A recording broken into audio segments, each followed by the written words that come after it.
أتي محرت وزبزعه تقود ما زير حاقة هاللويا أتي أي كحد كان عششون كتوايب لكان يزبده جاء أبير أتي محرته أي تودن موت رازيت فأنا تقى أملاخ يستوعب اللوك جاء أبير أتي من جاتو حسنان وكون كون زي وفينا جاء أبير سمو يبارك هاللويا هاللويا محرت جابر استعمنا حزبينا مونك جابر كل جه كبر خنبا يقبالنا يملخ مسكين بتحزو ايكونا نك جابر نمزنو محرت وقنا كبانا يبزحن هاللويا اتي موت زقبو اتي ما تفعت زقبو حزبي نسو قنا محرت زرخبي هاللويا نحنا قنا محرت زرخبنا هنا هاللويا باولوس كزارب كلون تيموثاوس كمزيل والله أنا نتحايل ذهبن كريستوس قويتانا نقلقلتو مديبو ومن كون سلا زبك عني مسكنو الله أنا قدمت أرافن سقاقن قفع عني ره كنسي كيف فلتكو زي ما مانا يسلز قبركم حرت رخبكو تسقا قويتانا مستي أب كريستوس يسو زلو أمنة فقرن بزي لك عزازة كريستوس يسوس نتومانه زقدامي حاتان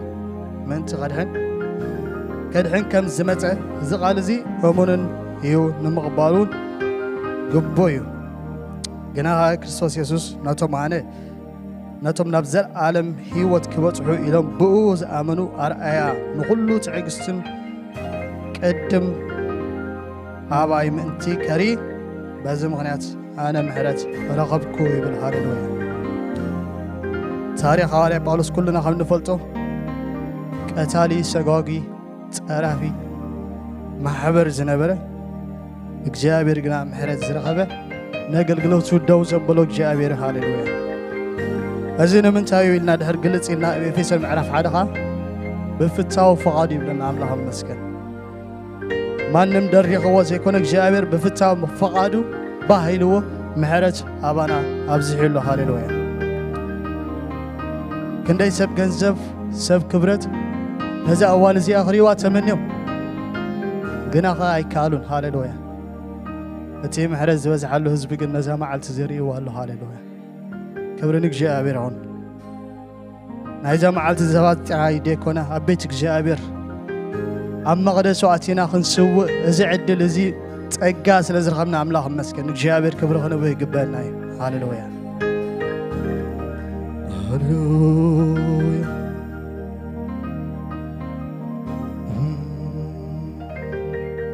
تمسك يسوس عرضها بزعيق زعابير هاللويا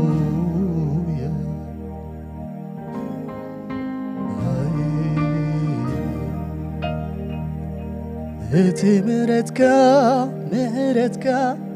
مهرتك إلى زمرو كينيو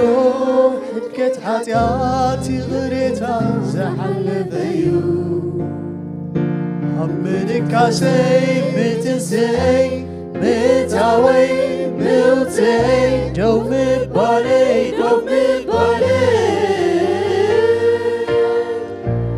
زيلك زعزز مهرتك يو عبلي عليه زي مسفر زعزز لوهاتك يو عبيته حتي مهرتك يلز زمرو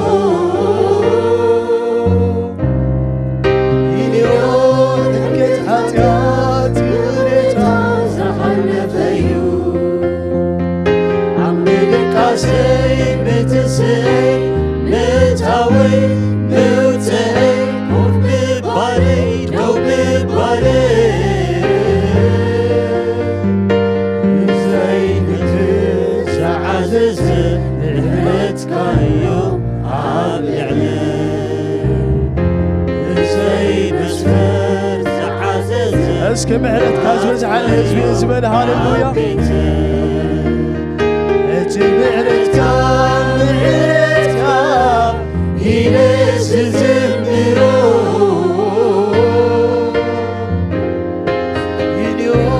حلقت حتياتي مرتا سحل فيو عمريكا سيب متسيب متاوي نتهي وف متبالي دو متبالي زيلك الزعزز اتكايو عاملي زي مسفر الزعزز لو اتكايو عاملي انت يلا ديوك تقابل اللي تقدرو انا كم سلك عكو خاص تفديو عبت الزدغ سانت فري عافي وجهي تبوز له سناي كم وانكا زتل علي فتاو لبغا زنكرو عبها حليفس نعملي زملاختو غتتاناي معرتك مغانو يزستبعلو عبها حليف عبها وتاي نعملي زملاختو غتتانايتي شفي محرتك يعلق لي ظلو عبها حليفة عبها وتاي نعملي كبلاغتو نغتتانايتي سفي محرتك وتي يعلق لي ظلو هتي محرتك ينزل جمرو يليون حدقت حتياتي غريتا زحل فيو عمي بالكاسي نتنسي متاوي متهي دوب مبالي دوب مبالي زينك استعزز نحرت كايو عامل عليه زين اسفل استعزز لغات كايو عامل مدري بجاي لابقني لويت كايو درا مدري عين ما ياسافل في كايو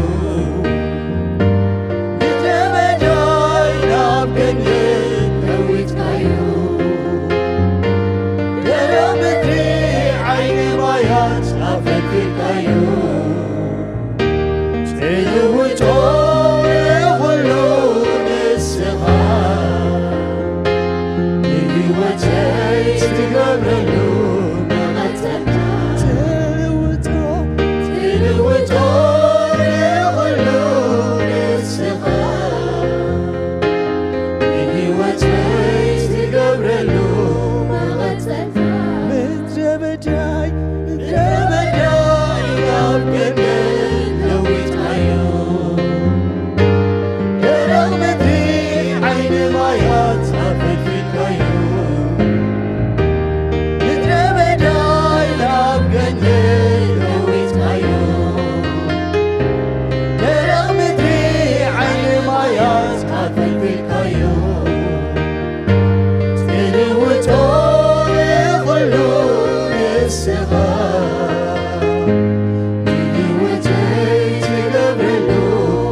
زرباي قيركايو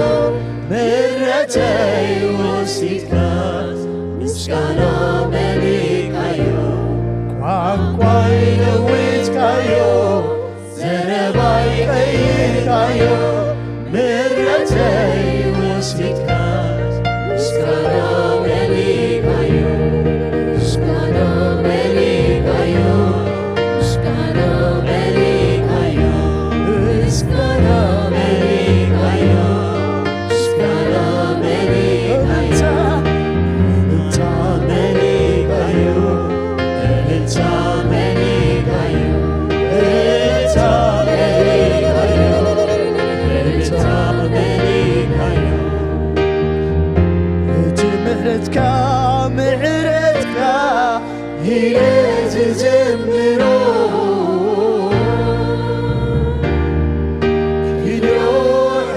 عتياتي غريتك زحلفيو عبدك عسي متسي متاوي لوتي قلبي بالي زيك زعزز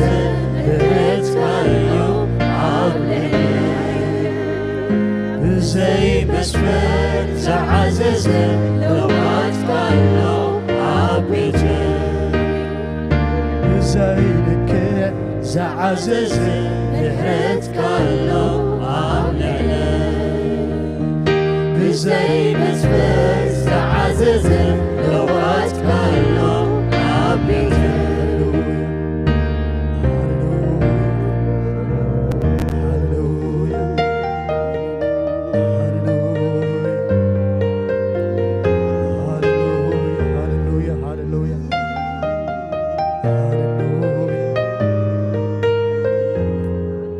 أملاك مسكن نزم عرت أملاك حسبنا نكشابر كنا مسكنين مزمور قرنا هاللويا بس موسيقى أنيا هنا نكشابر كبر خنا بوينا هاللويا Yes Lord تمسكن يسوع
سيفي حاري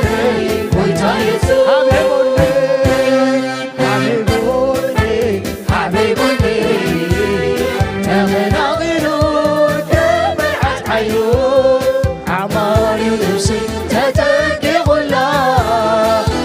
ፀሓይ ዋዒ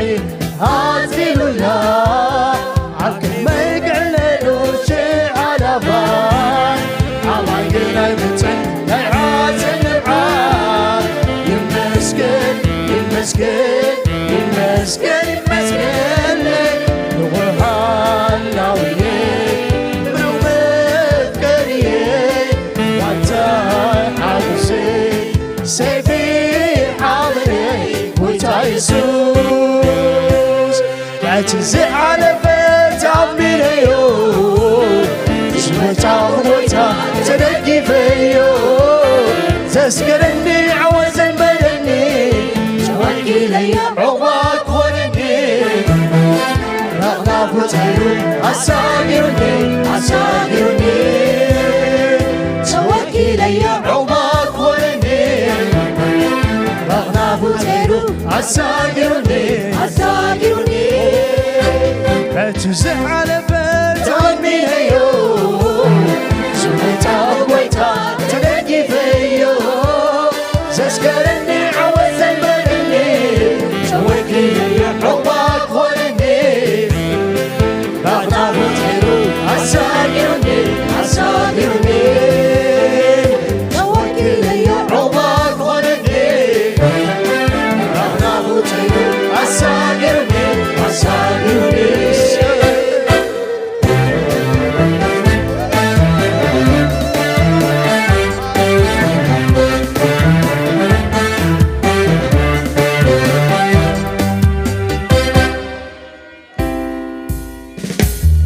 ታትዮኒ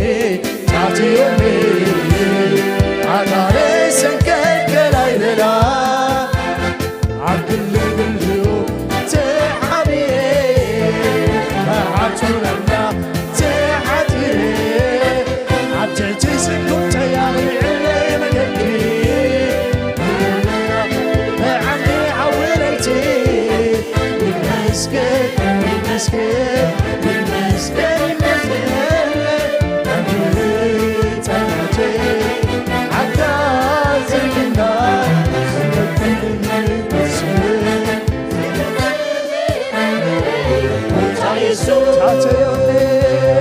ታትዮኒ ታትዮኒ ኣጋረ ሰንከልከላይ በላ ተቐበልዩ ተሓቲረ ብሓፁረና ተሓቲረ ዓተቲ ስኩም ተያቕልዕለየ መገዲ ብግምናኽት ብዓንቺ ሓውለይቲ ይመስገን ይመስገን ይመስገን ይመስገን ብህፀናቴ ዓጋዘብናይ ዝመክር መስለ ዝትስንነለ ጎይታ ኢየሱስ እቲ ዝዓለፈ ታሚነዮ ዝመፃኹ ጎይታ ተደጊፈዮ ዘስገረኒ ዓወት ዘንበለኒ ተወኪለዮ ዕቑባ ክኾነኒ ረቕናፉ ፀይሩ ኣሳጊሩኒ ኣሳጊሩኒ ተወኪለዮ ዕቑባ ክኾነኒ ረቕናፉ ፀይሩ ኣሳጊሩኒ ኣሳጊሩኒ እቲ ዝሓለፈ ታሚነዮ ዝመፃኹ ጎይታ ተደጊፈዮ ዘስገረኒ ዓወት ዘንበለኒ ተወኪለዮ ዕቑባ ክኾነኒ ረቕናፉ ፀይሩ ኣሳጊሩኒ ኣሳጊሩኒ ተወኪለዮ ዕቑባ ክኾነኒ ረቕናፉ ፀይሩ ኣሳጊሩኒ ኣሳጊሩኒ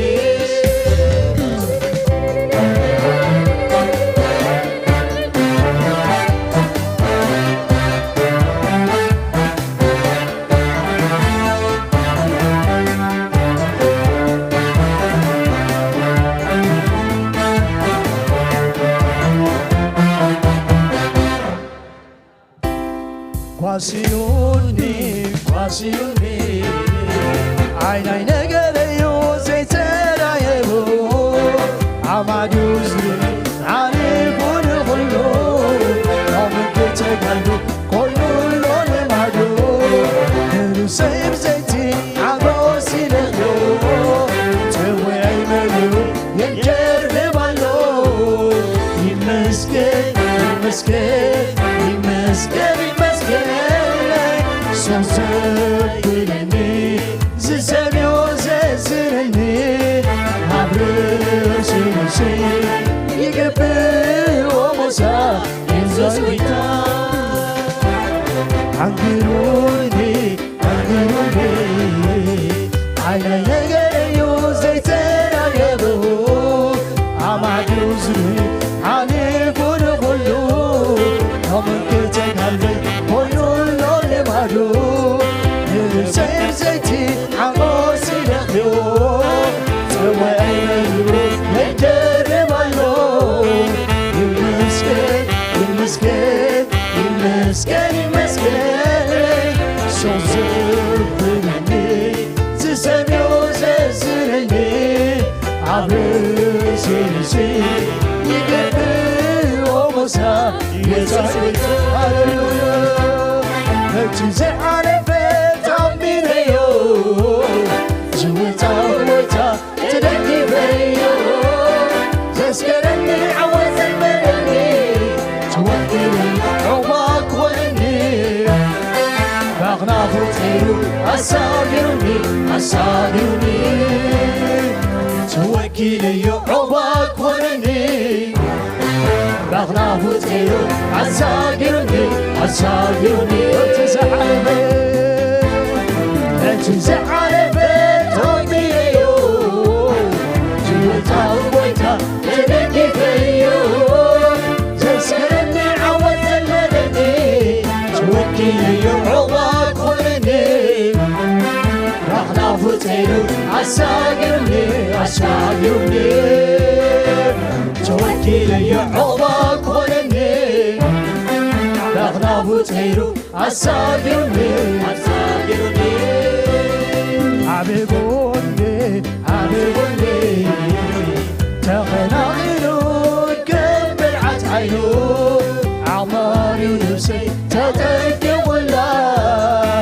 افتحي وعي هاتي لولا عبد الملك عللو شيع عرفات عبايقنا بنتي لا عازل تبعات يمسكن يمسكن يمسكن يمسكن والحلاوية عقاسي النار حبيبي سيبي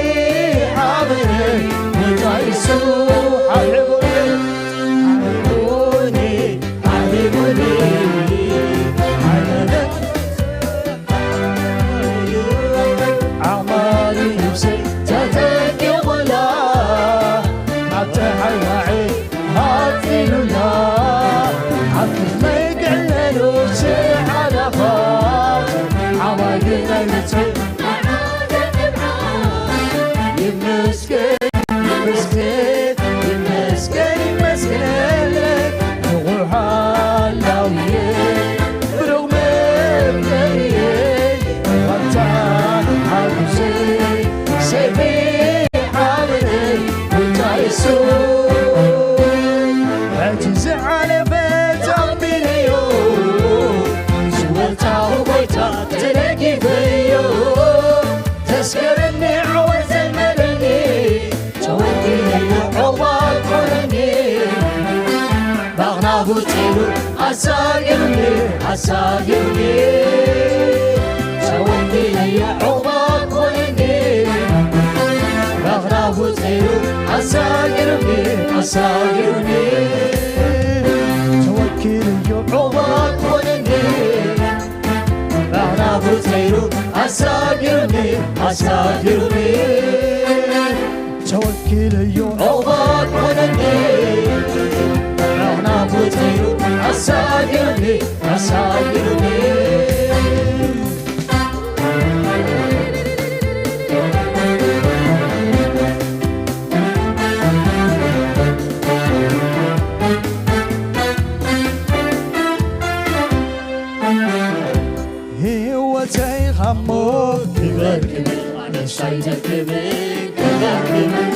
ሳይጠግብኝ ክበር ሳይጠግብኝ ክበር ሳይጠግብኝ ክበር ሕይወቴ ሐሞ ክበር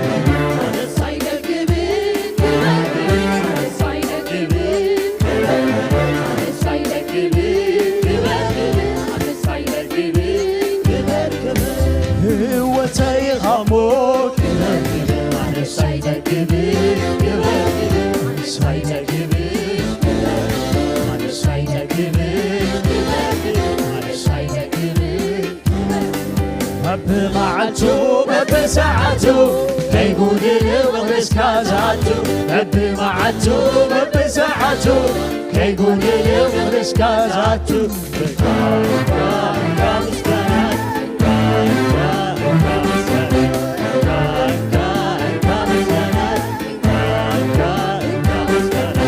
بمعتو بساعتو كيقول الغرس كازاتو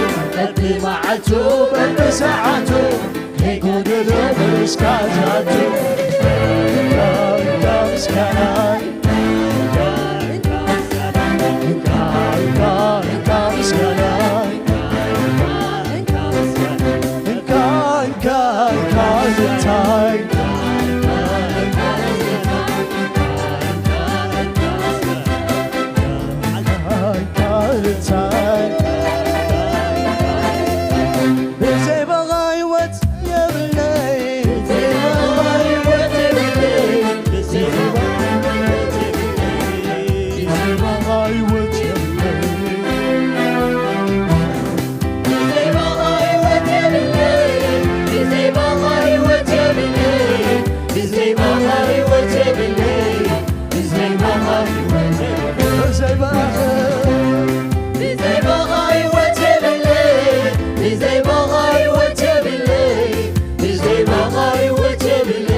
Yes, Lord. Hallelujah.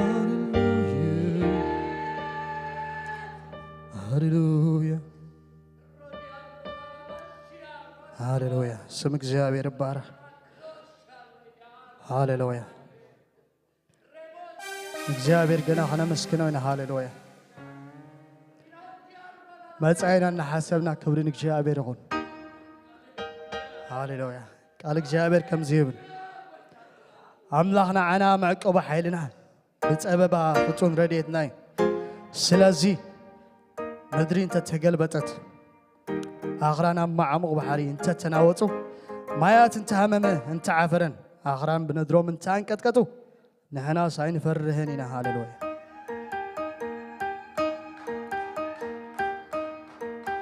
نحنا ساين فرهنينا هاللويا قال مصنعت بزغبرو سب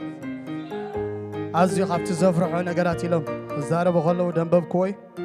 بزعبا مصايو مازيم فرعو انتاي كخوني بزعامت زي 2025 عبيد እግዚአብሔር ሃሌሉያ እግዚአብሔር አብ he's in control ሃሌሉያ ስለዚህ በእምነት እናመስግናን እግዚአብሔር ግዚያትና ኸለቦይና ክብርን ስሙ ይሁን ሃሌሉያ ሃሌሉያ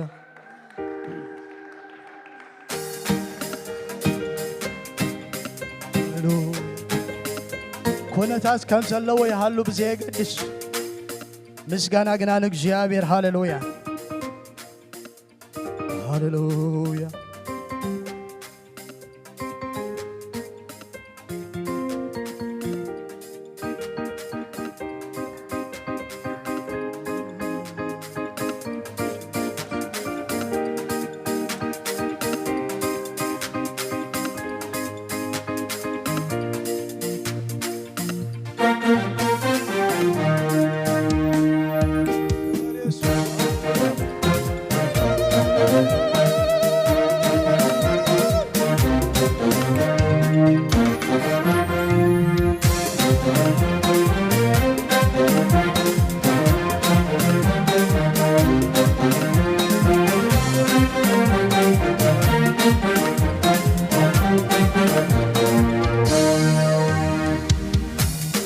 سكلن مسكو يا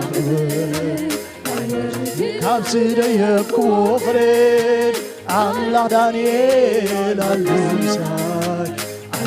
كل المسوات مسكناي كل المسوات مسكناي عاي سكلن مسكو يا كابسيد يكو فريد الله دانيال اللوساي كل المسوات مسكنا كل المسوات عاي سكن المسكنا ينكب سيدي الكوفرين عملا دانيال اللوساي كل المسوات مسكنا كل المسوات مسكنا هاللويا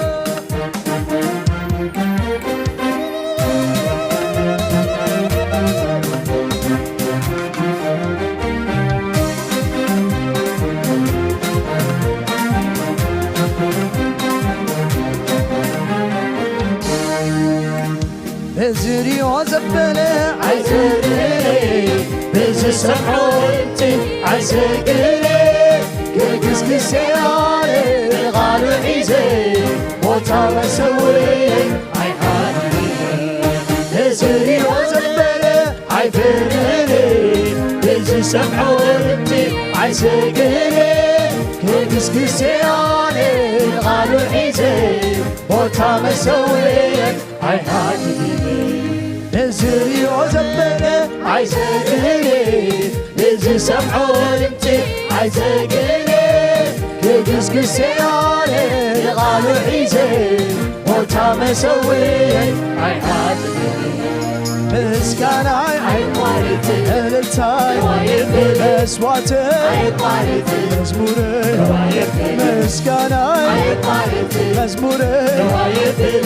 التاي عي قوالتي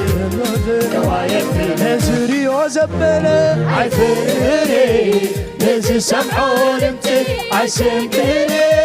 كيكس كسيالي غالو عيزي موتا مسوي عي حاتقيني نزري وزبلة عفري نزي سمعون انتي عسكري كيكس كسيالي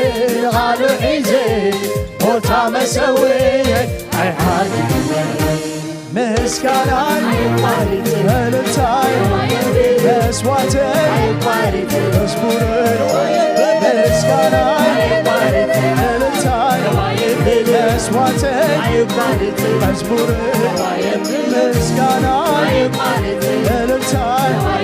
መስዋዕተይ መዝሙረይ ኩነታተይ ከይሬኹ ሎሚ ከመስግነካ ደው ኢለለኹ ሎሚ ከመስግነካ ደው ኢለለኹ ሎሚ ከመስግነካ ደው ኢለለኹ ነገራተይ ከይሬኹ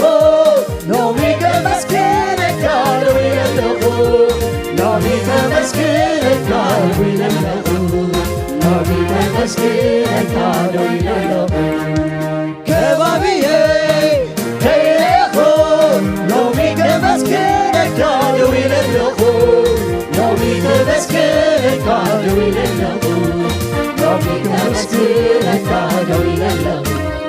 የሰውዬ ምስጋና የሰውዬ ምስጋና የሰውዬ ምስጋና ሎመወኔ እንደገና የሰውዬ ምስጋና የሰውዬ ምስጋና የሰውዬ ምስጋና ሎመወኔ እንደገና የሰውዬ ምስጋና የሰውዬ ምስጋና የሰውዬ ምስጋና ሎመወኔ እንደገና የሰውዬ ምስጋና የሰውዬ ምስጋና የሰውዬ ምስጋና ሎመወኔ እንደገና ኦምበለስ ተዘይዓበበ ተኽሊ ወይኒ ምረቱ ዘይሃበ ኦምበለስ ተዘይዓበበ ተኽሊ ወይኒ ምረቱ ዘይሃበ ኖባት ነገራቴ ሕይወት ይዘራሉ ሕያዊ አምላኬ እኔነቀብሎ ሕያዊ አምላኬ ከይሬኹ መስግን ኖባት ነገራቴ ሕይወት ይዘራሉ ሕያዊ አምላኬ እኔነቀብሎ ሕያዊ አምላኬ አድግና የሰውዬ ምስጋና አድግና የሰውዬ ምስጋና አድግና የሰውዬ ምስጋና የሰውዬ ምስጋና የሰውዬ ምስጋና የሰውዬ ምስጋና ሎመወኔ እንደገና የሰውዬ ምስጋና የሰውዬ ምስጋና የሰውዬ ምስጋና ሎመወኔ እንደገና የሰውዬ ምስጋና የሰውዬ ምስጋና የሰውዬ ምስጋና ሎመወኔ እንደገና የሰውዬ ምስጋና የሰውዬ ምስጋና የሰውዬ ምስጋና ሎመወኔ እንደገና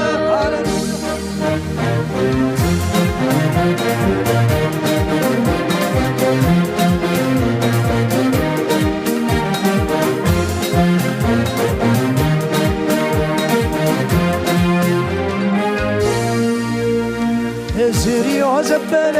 አይፈርኔ እዚ ሰምዖ ድምፂ አይሰግኔ የግስግሴ ኣነ ንቓሉ ሒዘ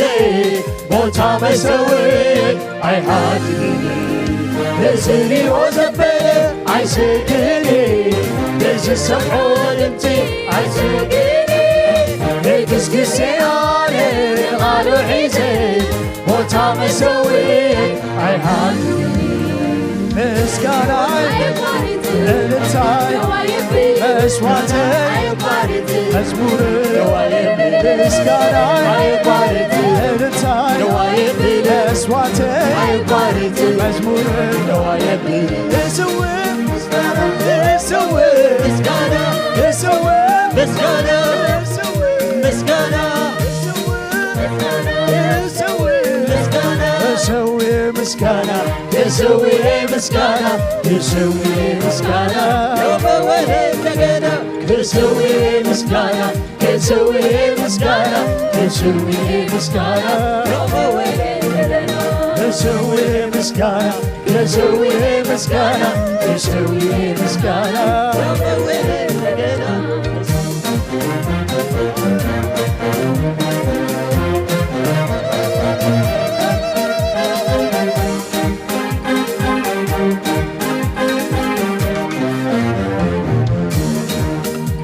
ንፋስ ስሚዐ ኣይኮንኩን ዘመዘን የበናርዬ አይኮንኩ ዘምለ ነፋስ ሰምዔ አይኮንኩ ዘምለ ተመላሪዬ አይኮንኩ ዘምለ ዘመው ሁሉ እግዚአብሔር ዓብዩ ክብር ይዘምር ስሙ ይዘምር ክብር ይዘምር ከምዘለዎ ሁሉ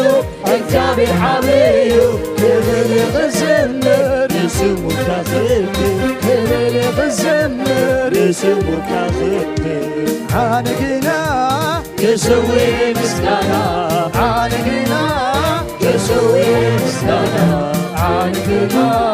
የሰዌ ምስጋና የሰዌ ምስጋና የሰዌ ምስጋና የሰዌ ምስጋና ለወደ እንደገና የሰዌ ምስጋና የሰዌ ምስጋና የሰዌ ምስጋና ለወደ እንደገና የሰዌ ምስጋና የሰዌ ምስጋና የሰዌ ምስጋና ለወደ እንደገና የሰዌ ምስጋና የሰዌ ምስጋና የሰዌ ምስጋና ለወደ እንደገና የሰዌ ምስጋና የሰዌ ምስጋና የሰዌ ምስጋና ለወደ እንደገና ምስጋና የሰዌ ምስጋና የሰዌ ምስጋና ለወደ እንደገና ነፋስ ሰምዔ አይኮንኩ ዘመዝ ደበናሪዬ አይኮንኩ ዘመል ነፋስ ሰምዔ አይኮንኩ ዘመል ደበናሪዬ አይኮንኩ ዘመል ከምዘለዎ ሁሉ እግዚአብሔር ዓብዩ ክብር ይዝምር ንስሙ ካኽብር ክብር ይዝምር ንስሙ ካኽብር አነ ግና የሰዌ ምስጋና አነ ግና የሰዌ ምስጋና አነ ግና የሰዌ ምስጋና ሃሌሉያ ሃሌሉያ ሃሌሉያ እግዚአብሔር ባረኩ።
ኣለና ብዛዕባ ዚ internship ዝገብሮ ዘለኹ ኣገልግሎት ወይ ስራሕ ዲ ክብሎ ክልቲኡ really again generally I wanted to make sure that everyone in our community knew about this. In May 2024 I started an internship program Miss Hunt organization InterVarsity Canada to Bahal Malatu. InterVarsity Canada is a Christian organization كبل حجة it's a non-profit organization كله أقلقلاتهم كله سرحهم بدونيشنز يوم زكايدو بسponsorship يوم زكايدو but it's not really a business or anything like that. InterVarsity استفعل عينة أقلقلاتها يزلوا مع Canada ترى كونه in all of the world including in Africa مالتيو in countries like Ethiopia, Kenya بزعدتات ألو أقلقلاتهم وين أب من السياسة كوريو. Their focus is to ensure that young people all over the world not only know Jesus, but know how to follow Jesus. As I was telling earlier, in May 2024, I started an internship program with them. It's an internship when كم يزمثل نعنا من السيات كاب specific age group allo مالتي like قلنا بزحتنا like we university graduates قبرنا we كان graduate كنقبل زقربنا هنا دحر university زلو like life career ministry سي بخمي how do you know what is the right step to take? How do you know what kind of career to choose, what kind of ministry to choose? قويتا أباها زنبرة وهبتات على اللي خاصي كم يجرك خان أقول قلوت وين الصراح كتكملوا تخيل. That is what they have been training us on, and by the grace of God, I have been able to work with children and university students in the last year. As you can see over there, that is my team. We're a team of 6 interns. That's me in the corner, Tom Afzalowin, president of InterVarsity Canada, and Savetu Eyom Malatu. So I want to show you guys some pictures of people that we have had the opportunity to serve and what the Lord has been doing in their lives. This is Pioneer Pacific Camp on Thetis Island. Some of you may know over the summer I had gone away to work at this camp. This camp is available for children ages 7 to 18. We do all kinds of programs for them. Activities, tsawata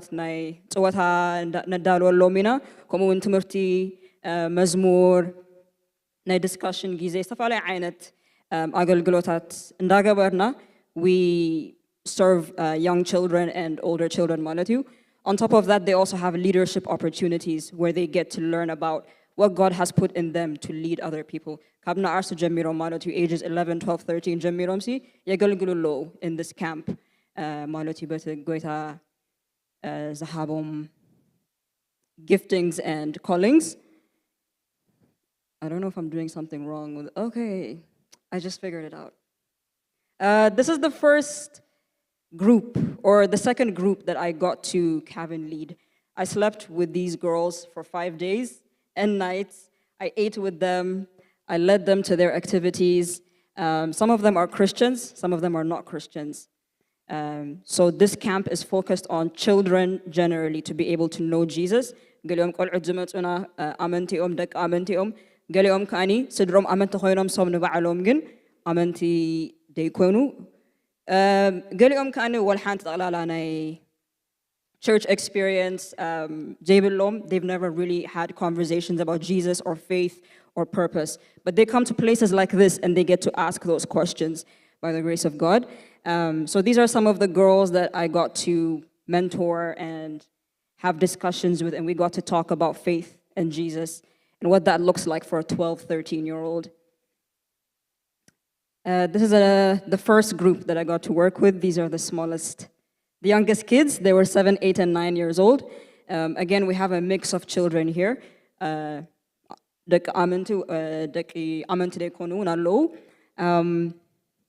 so they're real people with real souls that we are speaking to. I didn't go to have a vacation or a temporary job for making a side income, but these are real people that are getting to hear the good news of Jesus Christ, real children that are giving their lives to Jesus. And there are real leaders up there. The two girls that you see up there are junior leaders, ages 11 and 12.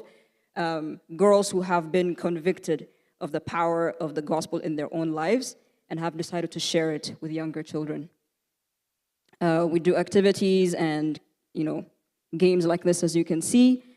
Right now, we are working with university students, specifically at the University of British Columbia, where UBC Queen አገልግሎትና ናይ ካምፐስ ከንቆሩ ፍልይ ዝበለ እዩ. At camp, we ask children to come to us. We ask them to spend the week with us, and we feed them, we give them a place to stay, and we organize all of their lives for 5 days straight. On campus, again, we go to where the students are, and we mix with them in their lifestyle, and we bring Jesus to the campus. So these are regular students who go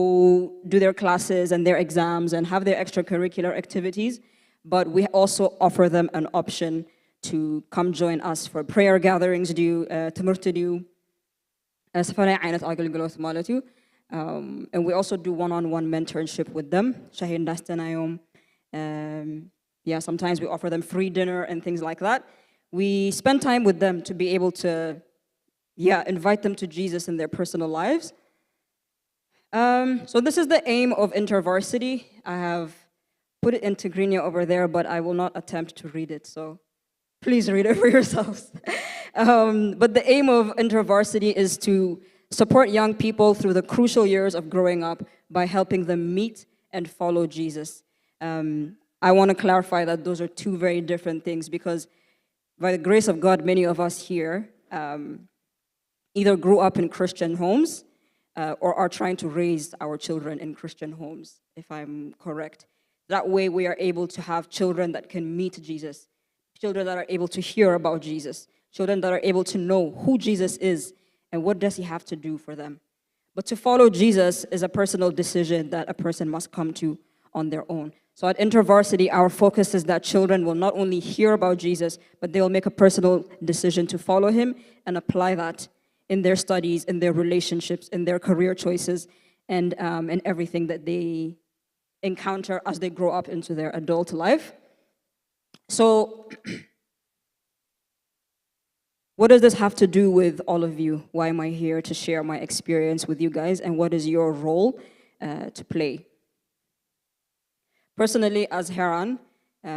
my desire and my passion is that I can see young people coming to know Jesus for themselves and are learning to follow the ways of Jesus in their daily decisions. And my priority has always been in our community ማለት እዩ ምሳና ዘሎ መንስያት ኤርትራውያን መንስያት ማለት እዩ ብፍላይ ከኣኒ ኤርትራውያን መንስያት ኮይኖም ኣብ ናይ like people that grew up in a Christian home but didn't have the experience with Jesus for themselves. That is my ultimate goal, and I'm using this opportunity with InterVarsity to receive training, to receive mentorship, to receive, the right doctrines, the right theology, the right psychological understanding that I need to be able to serve young people. But I need you guys to help me to be able to maximize my time at this internship. I need your support. I need your prayers. I need you to check on me. I need you to ask me how things are going. And I need you to realize that you have a part to play in evangelizing to young people. Evangelizing to young people is not the role of the youth ministry or the children's ministry or a few select people. It has to be a burden shared by every one of us. It has to be a desire shared by every one of us. I'd like us to read this scripture from Philippians chapter 4, verses 10 to 20, that talks about a time when Paul was thanking a church for giving him, for being generous to him, and he was affirming them that they will actually be blessed as well by the generosity they have given him. So I want us to read it together. Please. Otherwise, I'm going to be really embarrassed up here. Okay, let's go. Philippians ምዕራፍ 4 It's very long, but it's worth it. Degim si.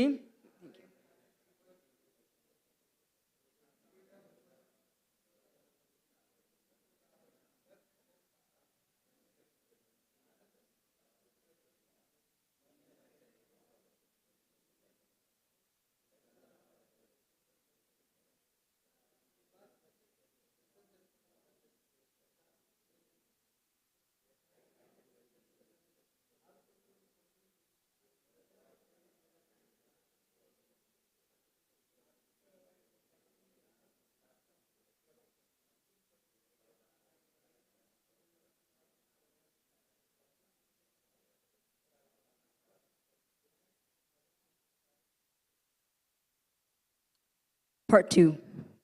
ቀጽሉልኝ።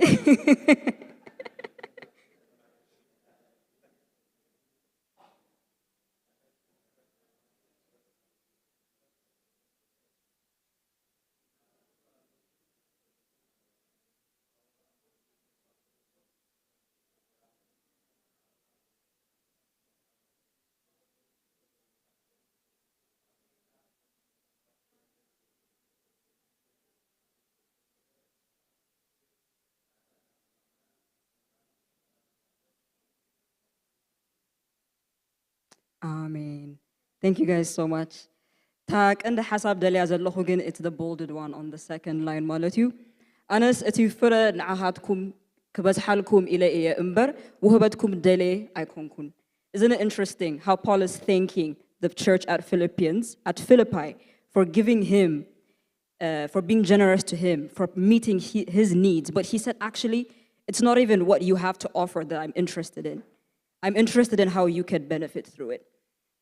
So what I was saying earlier about recognizing our part to play, recognizing this is a burden that Jesus calls all of us to have, I want us to also realize that for every calling that Jesus makes, for every assignment that Jesus makes, that there is a reward and a benefit for you as the giver as well. So I want you to give to our ministry, and this is how. At this ministry, we have to fundraise 20,000 Canadian dollars in the midst of the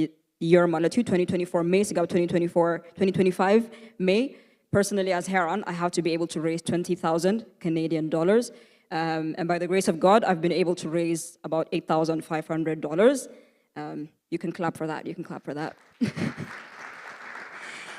And at InterVarsity, the way that we ask people to fundraise is not by saying, hey, we really need your money. Please come support us. We are not a charity case. We are not a charity case. But we want to invite you to partner with us. The difference between a partner and a supporter is a supporter is somewhat superior to the person that's asking, right? If it's not for the supporter, if it's not for the one that's giving and giving and giving, the one that's receiving would not be able to do their job. And so they depend on them. But in a partnership, both the giver and the receiver have the same influence, To Wahhabin, it is Wahhabin, they have the same authority in the kingdom of God. Why? Because God expects us to give what he has given us. What he has given us, he expects us to be faithful to steward and to give well. So at InterVarsity, the way that we consider our partners is in these 5 categories. Elders, what they have to offer our fundraising is wisdom and knowledge, how to talk to people, how to ask people for their money, how to tell them about what benefit to them. We have investors, which are the people who do giving of the money. We have volunteers. This is the first time I've heard of this word, by the way. ولنتنياتات كأني كم بعال دحرت ريوم يكون بعال إسروم إليم السيالو أبزي. They have volunteered to help me set up a booth after the service that you guys can come donate to. Comes young kind of volunteers. We need them to be able to run our ministry. Prayer warriors. بتقولت كونهم زدقفونا سبات كأني يدلونا يوم. نحنا كي حتتنا يوم كل جزء بزعبنا سحات كل جزء بزعبنا تقولي سبات يدلونا يوم. And the last one is advocates. Maybe people who feel they don't have much to offer, they don't have much to give, but they know other people who do. So I want you guys to be able to pray and consider which one of these things do I have to give. Can I volunteer? Can I pray? Can I invest? Can I offer wisdom? Or can I tell my friends, managers, bosses, family members to be able to donate to this ministry? My priority right now are investors, prayer warriors, and advocates.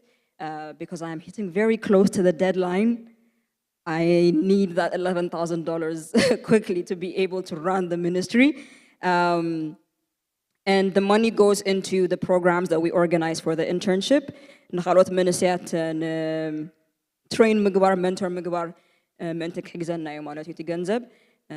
It goes to, part of it goes to our salary, part of it goes to our training, our mentorship, all of that. For us to be able to spend time with young people, we need to be able to serve them. We need to be able to buy their dinners, buy their coffees. We need to be able to invite them to our houses. We need to be able to say, hey, come to camp and we will pay 50% for you. So they can make benefit, get all the benefit from these things. We need the money. So right now, this is my priority. I need investors, I need prayer warriors, and I need people to tell other people about this ministry. As I told you, I have raised 8,500 so far, and I still need about 11,500 left to raise. If you are here wondering, I don't know if I'm going to donate, if you decide to be an investor, how much do I need to give? I encourage you to go and pray about it and consider whatever the Lord puts on your heart. That is what I would prefer for you to give. But amount just I would prefer that you pray and ask God, what have you given me to offer? Maybe it's not even money. Maybe you have friends you can tell about this ministry. Maybe it's wisdom on how I can raise the money. Maybe you want to volunteer, help me organize events to raise the money. Please pray about it and tell me how you would like to serve. But if you are here thinking, I want to invest, but I don't know how much to give, how much is too little, how much is too much. I do have a guideline. If you want to choose one of these ways to give, feel free, but it's up to your discretion, Malatu. If I can have 10 people to donate $200 each, and 20 people to give me $100 each, 20 people to give me, I can't read that. 10 people to give me 500, yes. 20 people to give me 200, 20 people to give me 100, and 10 people to give me 50. I will have raised this amount today. And I can go tell my bosses, I have met my goal, let me do my work in peace. And if you want to give monthly, that is an option as well. If you say, hey, I want to be one of the 10 people to give $500, you can choose to give $125 every month until April. Likewise, if you want to give $200, you can do $50 every month. I will have a paper description for you later if you want to see it, but this is just a guideline. And this is the way that God has gifted me to be able to serve with my money. Again, I don't know how much to give. You can use this guideline, but it's not an absolute must that you follow this. Feel free to offer whatever God has put on your heart to give. So I'm gonna have some papers and things outside there after service. You can come and I can give you instructions on how you can donate if you want to donate. Like I told you guys, Esrom, Essay, Elimallo, any four of us, you can come talk to us. Maybe you're not ready to donate, but you have questions, or you want to talk about the ministry. You want to know what is being done in this ministry. I'm available to talk about that as well. But I just wanted to give you guys like an update on what we have been doing in this ministry. And I want you guys to partner with me. I'm inviting you to partner with me to work together to bring souls to the kingdom of God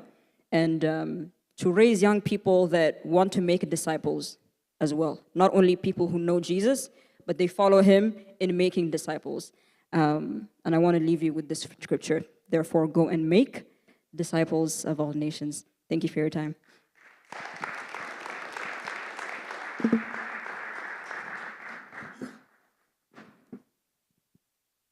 ጎይታ ይባረኽ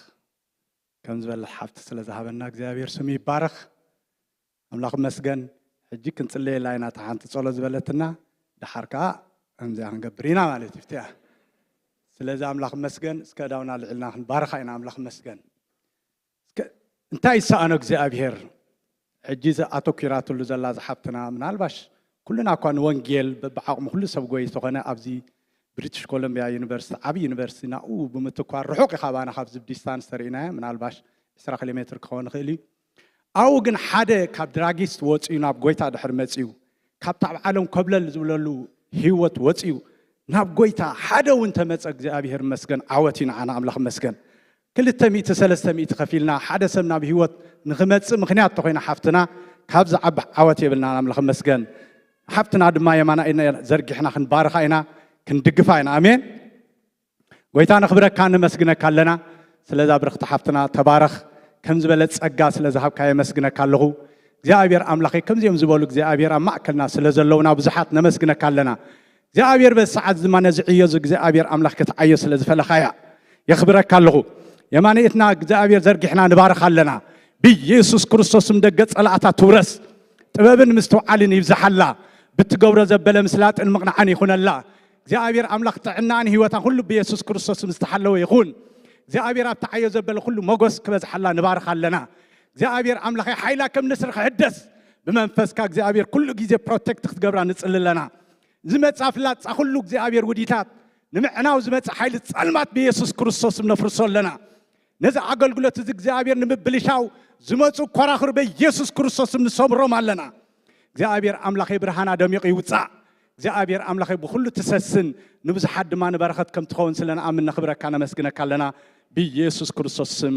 አሜን አሜን እግዚአብሔር ባረኽኪ ተባረኽ አምላክ መስገን ስለዚህ ታይላትና ደላ ጸልዩለይ ሕጂ ካብዚያ ቅድሚት ድሓር ምስ ወፃና ሓገስኩም ሓግዙኒ ታይ ማለት ሕጂ ክትበልዑ ኣይኮነትን ተቐንዲ ዕላማ ናይ ብርግጽ ብዙሕ ጊዜ ከተጥፋልያ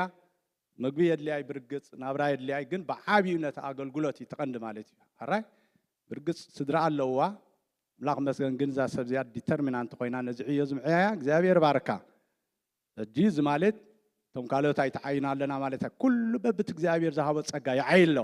ነዚ ኸ ፍልይ ኢላ ምዕያያ አምላክ መስገን ንደግፋ ምንም ኣይኮነን ኣብ ኩልና 10,000 ብዙሕ ኣይኮነን አምላክ መስገን ኣብ ሓደ ከቢድ ኣብ ኩልና ግን 50 ለሚንታይ ንዓና መጥዓሚ አምላክ መስገን ሓደ ተኮይኑ ግን ይኸብደ እዩ ጎይታ ባረክኩም ክብርና አምላክና ይኹን ቃል እግዚአብሔር ክመጻናይ ለማዓልት በቃል እግዚአብሔር ዘካፍለና ሓውና ፓስተር ኬሪ የመገርና ኢና ንቅበሎ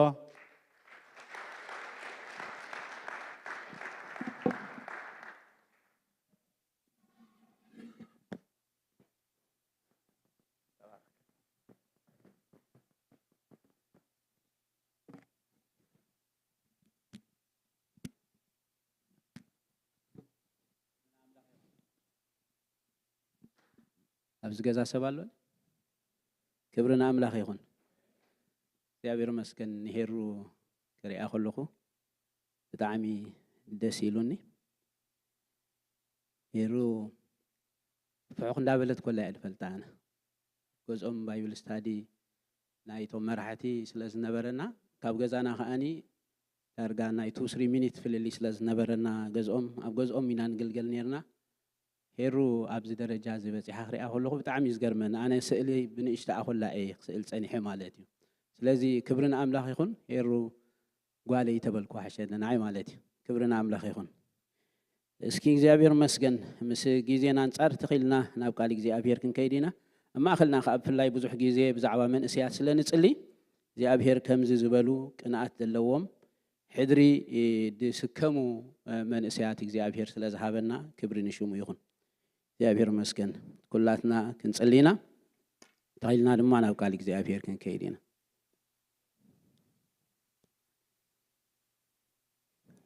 ሃሌሉያ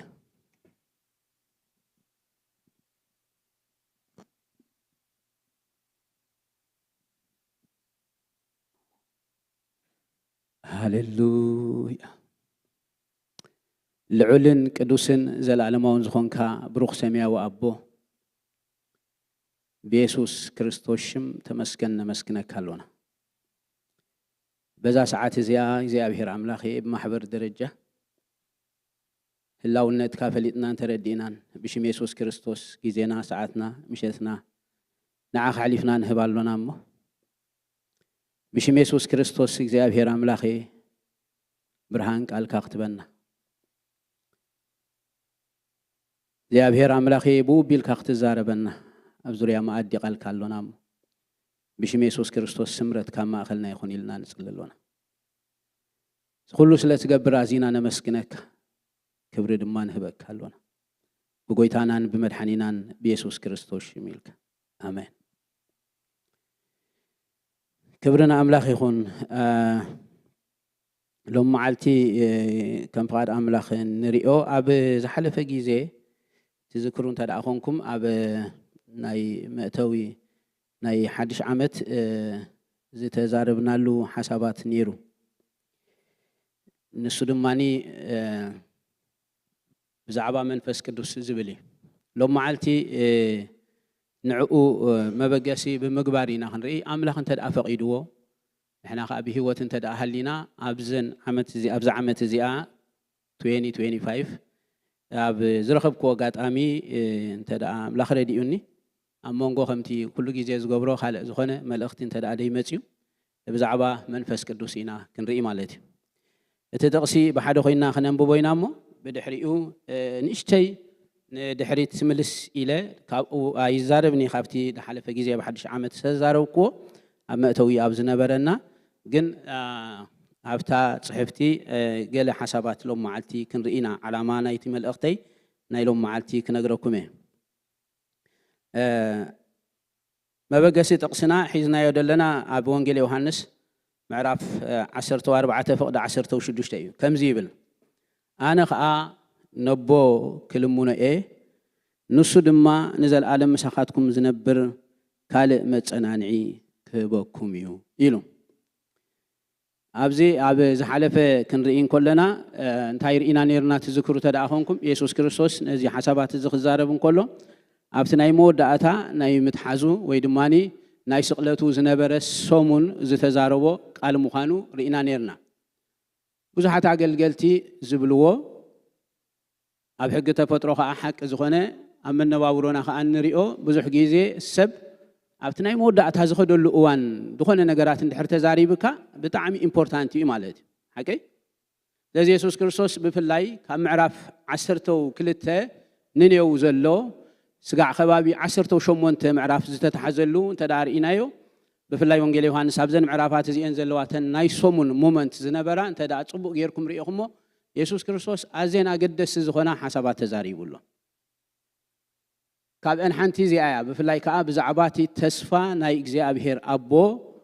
مستي ابتي غزيتي زنبره خنوتاتهم بمتحاز تزاربو ابن حدا عبيتي 4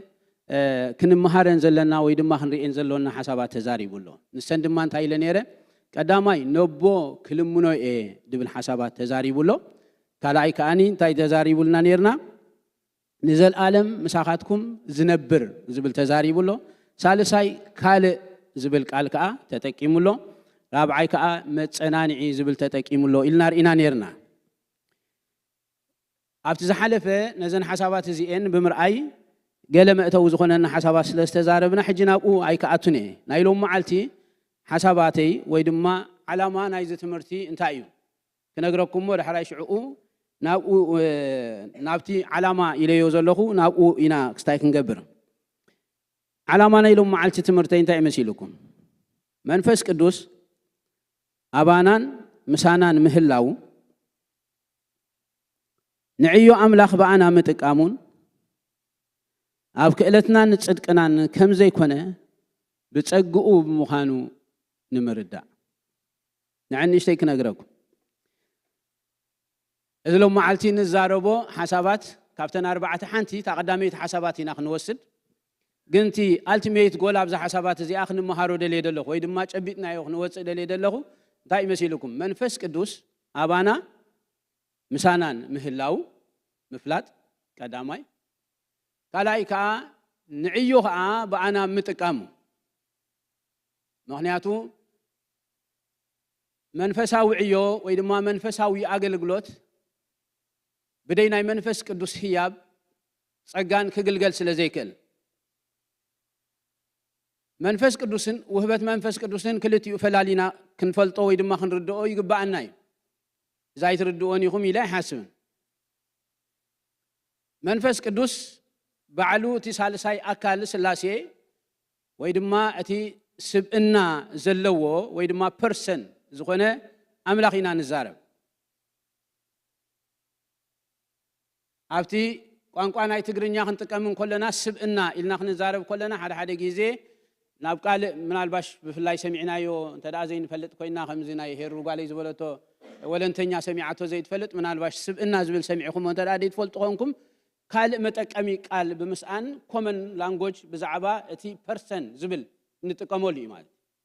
سبنا مالت حجنتا مالت ايكونن مسيلكم سب اينو مخان زغلص ايكونن هذا غيزي مش كومي كردانا خليم فلايزوم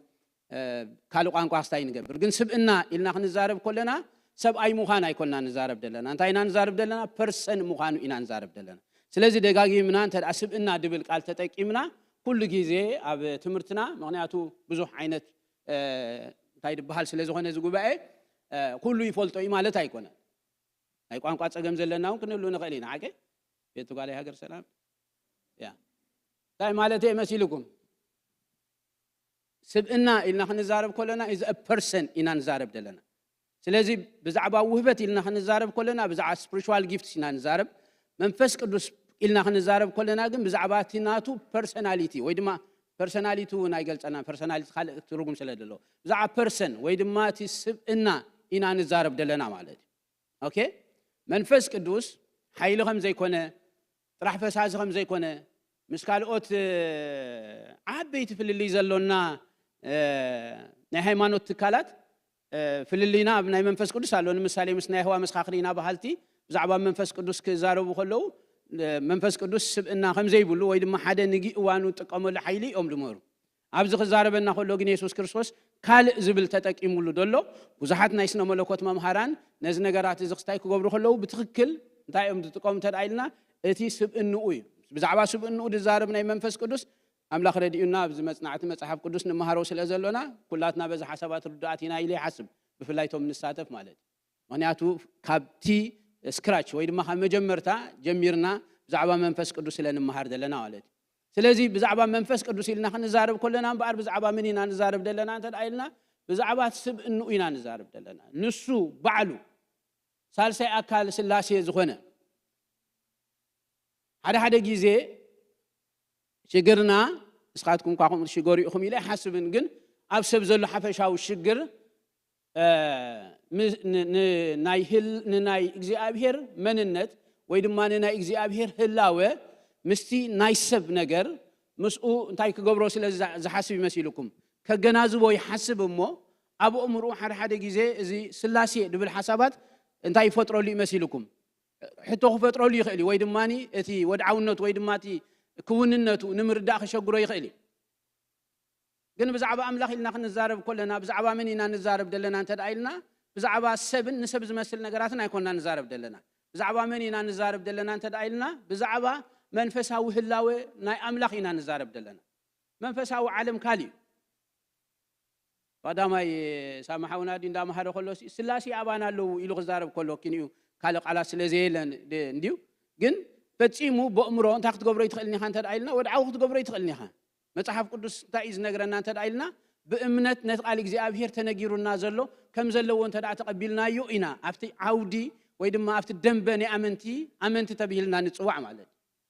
ስለዚ ጉዕዞና ብእምነት ስለ ዝኾነ ነቲ ቃል እግዚኣብሔር ከም ዘለዎ እንተዳ ተቐቢልናዮ ጥራይና ኣመንቲ ንበሃል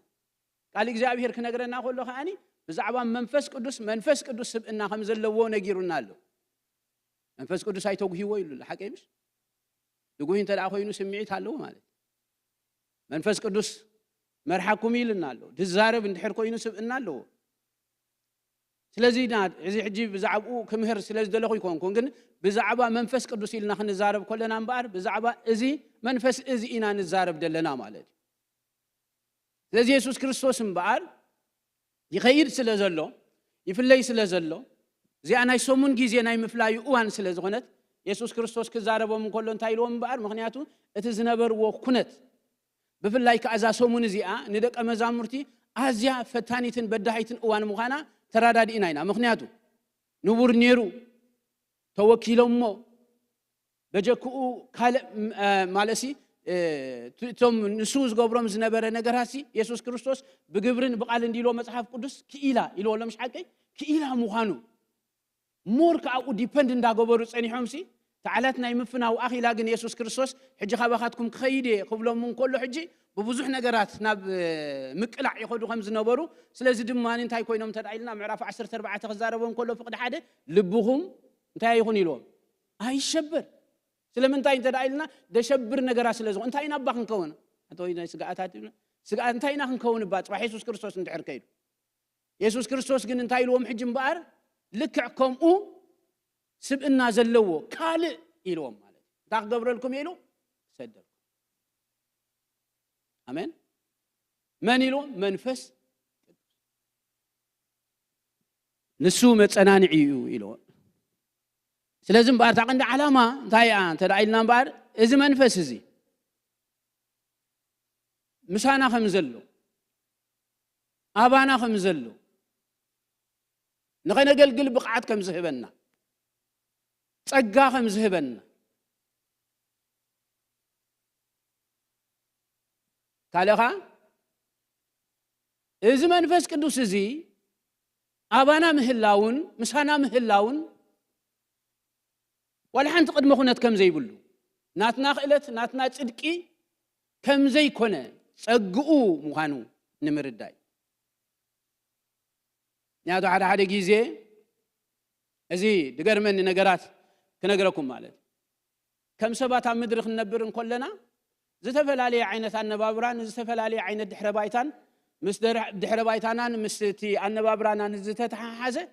ኣብ እምሮና ኣምነን ሕድሕድና ተረዲእኹም እንለኹም ዘሎና መረዳእታ ብዛዕባ ገዛ ርእስና ዝተፈላለየ ክኸውን ይኽእል ኣብዚ ማሕበር እዚ ሰብ ብኩሉ ነገራት ተዋሳኣይ ኩሉ ሰብ ከዓ ዝፈልጦ ሰብ ኣለና ኣብዚ ማእኸል እዚ ገለ ሰብ ከዓ ተኻፊሉ ጥራሕ ዝኸይድ ከዓኒ ብዙሕ ሰብ ዘይፈልጦ ሰብ ከዓ ክህሉ ይኽእል ገለ ሰብ ኣብ ድሕረ ባይትኡ ብብዙሕ ነገራትን ብብዙሕ ሽግራትን ብብዙሕ ጉስቁልናን ዝሓለፈ ሰብ ኣብ ማእኸልና ክህሉ ይኽእል ገለ ሰብ ከዓኒ ብዙሕ ጉስቁልናን ሽግራትን ብዘይብሉ ብስሙዝ ነገራት ዝሓለፈ ሰብ ክህሉ ይኽእል ኳልኣ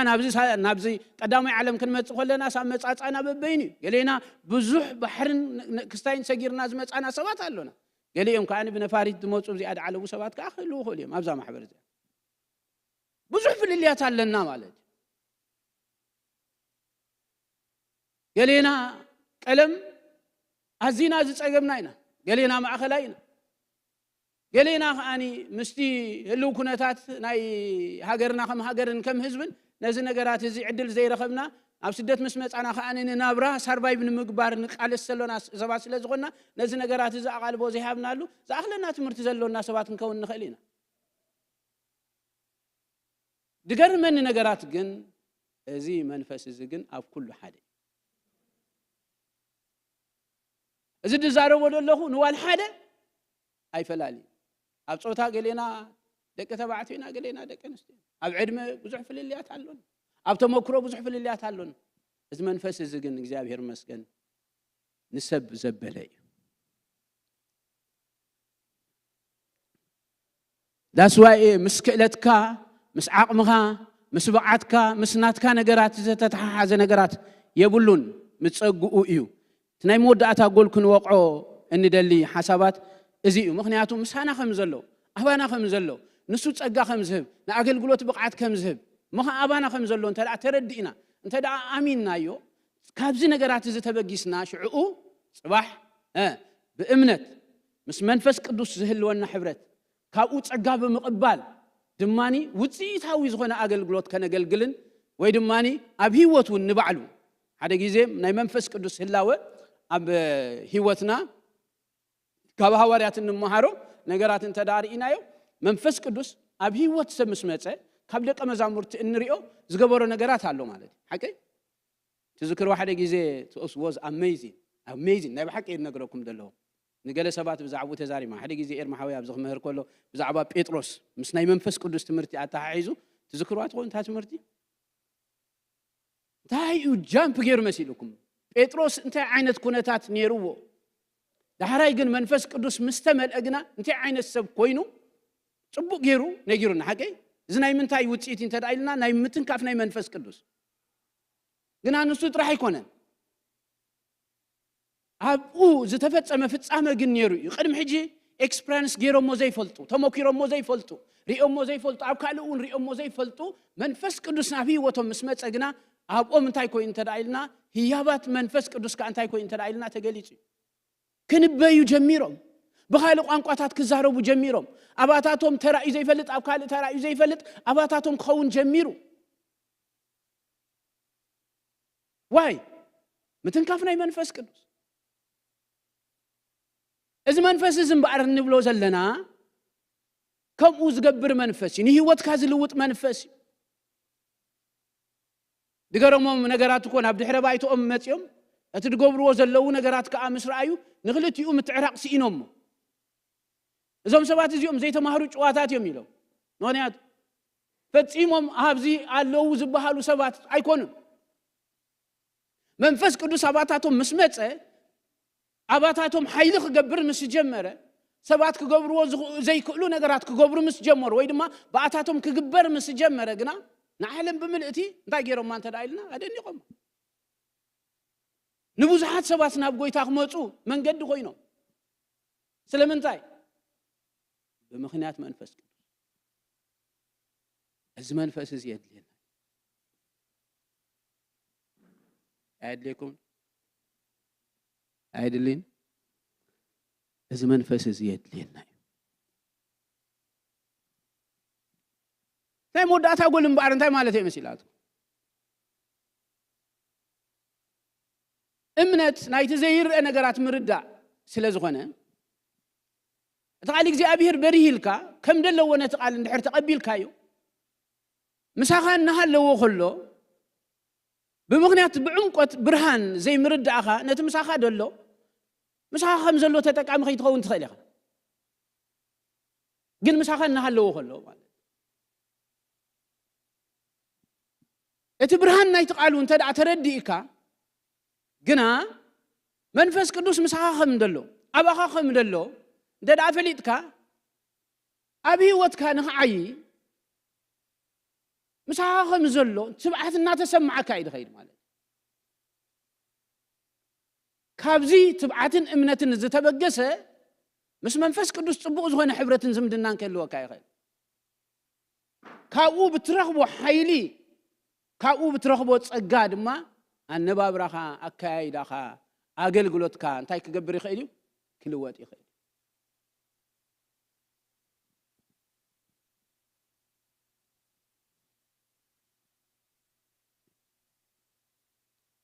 ስለዚ ናምባር ናይ መወዳእታ ዓላማ በዚ ነገራት እዚ ነዚ ነገራት ክንርድኦ እዩ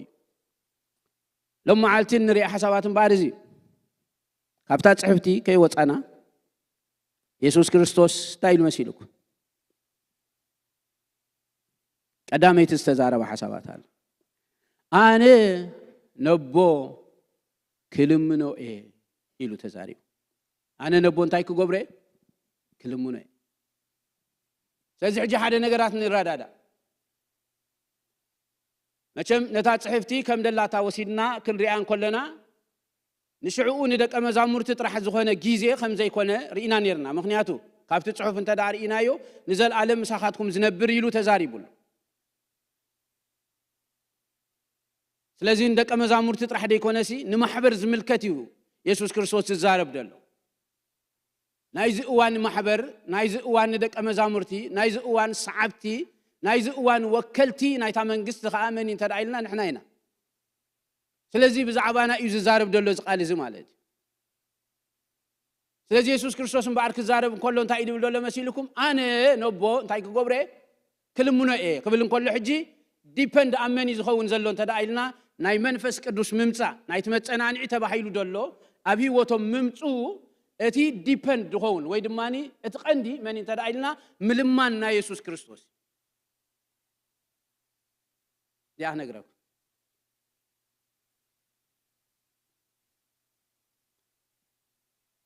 ሰብ ኣብ ክንዳኻ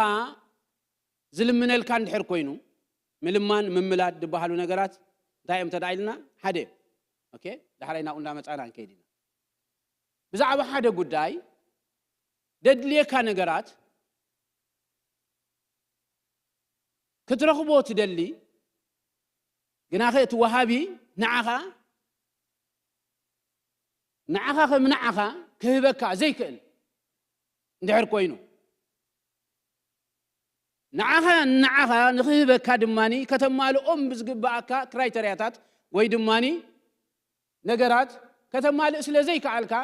እዚ ነገራት እዚ እንዳድልየካ ከሎ ኣይምልከተካን እዩ ስለዚ ዘይምልከተካ እንድሕር ኮይኑ ግን ከዓ የድልየካ እዩ እንታይ ኢኻ ክትገብር ዘለካ ከምኡ ጋጢሙኩም ኣሎ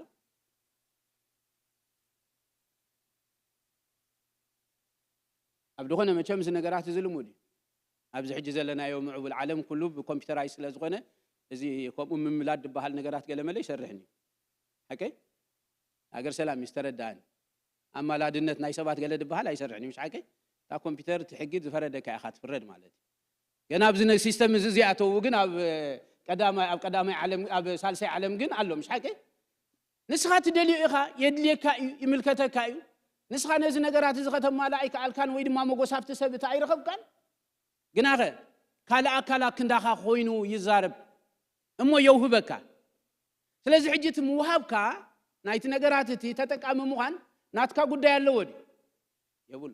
ኣመን ዲፐንድ ድኸው ኣብቲ ኣብ ክንዳኻ ዝኸይድ ዘሎ ሰብ ኣብዚ ኣንበቀስ ኣራ ስለዚ ኢየሱስ ክርስቶስ እምበኣር እንታይ ይድብሎም ደሎ መሲልኩም ክልምኖ ኤኖቦ ይድብሎም ደሎ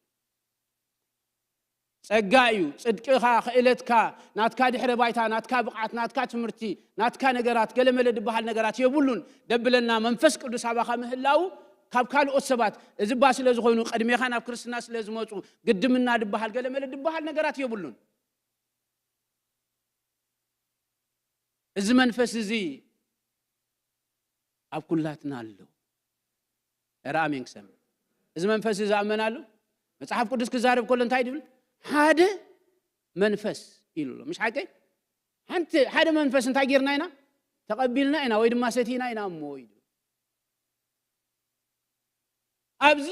ወላ ሓንቲ ፍልል ይድበሃል ነገራት የለን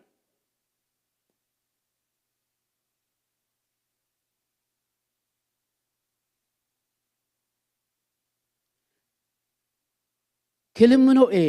ክብልን ከሎ ኢየሱስ ክርስቶስ እንታይ ማለት እዩ ባር ነዚ ነገራት እዚ ሎሚ ክዛረብ ደሊ ኣለኹ ምልማን ብዛዕባ ድሌትካ ወይ ድማ ድሌትካ ልእሰብ ባዕልኻ ወይ ድማ ካል ኣካል እንታይ ክገብር ከሎ እንታይ ዳኢልና ክሓትትን ከሎ ወይ ድማ ክሓተልካ ከሎ ኣብ መጽሓፍ ቅዱስና እዚ ነገራት እዚ ምስ ምንታይ ተተሓሒዙሎ መሲልኩም ምስ ናይ ክህንነት ዕዮ ተተሓሒዙሎ ምስ ናይ ምንታይ ምስ ናይ ክህንነት ዕዮ ሓንቲ ጠቕሲ ክነግረኩም ሓንቲ ጠቕሲ ክነግረኩም ኤፌሶን ቀዳማይ ምዕራፍ ክዛረብ ከሎ ከምዚ ኢሉ ሎ ድሓቂ እቲ መንፈሳዊ በረኸት ዘበለ ብመንጌሩ ብመንጌሩ ብመንጌሩ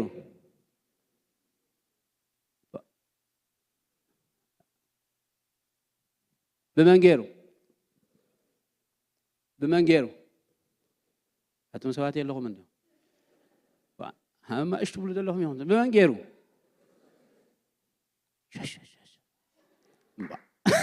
بكريستوس يسوع حكيمش أم أنت يجندبل أب سمايات زبارخنا أملاخنا بوجيتنا يسوع كريستوسن أنت يقول بروح يقول كل تنجر كتأساس لكم نايد حلف السبكات حاونا جون أتقدم يسومن كزارب كل انتاي كيدان اللي حكيمش أوكي كيدان تاي انت دعيلنا وعل مش حكي أملاخ نحدش كيدان مئتاو زقبر لنا بمن انت دعيلنا بكريستوس اتوعل أبي يتفتشمو مسيلكم أب سمايات يتفتشمو بكريستوس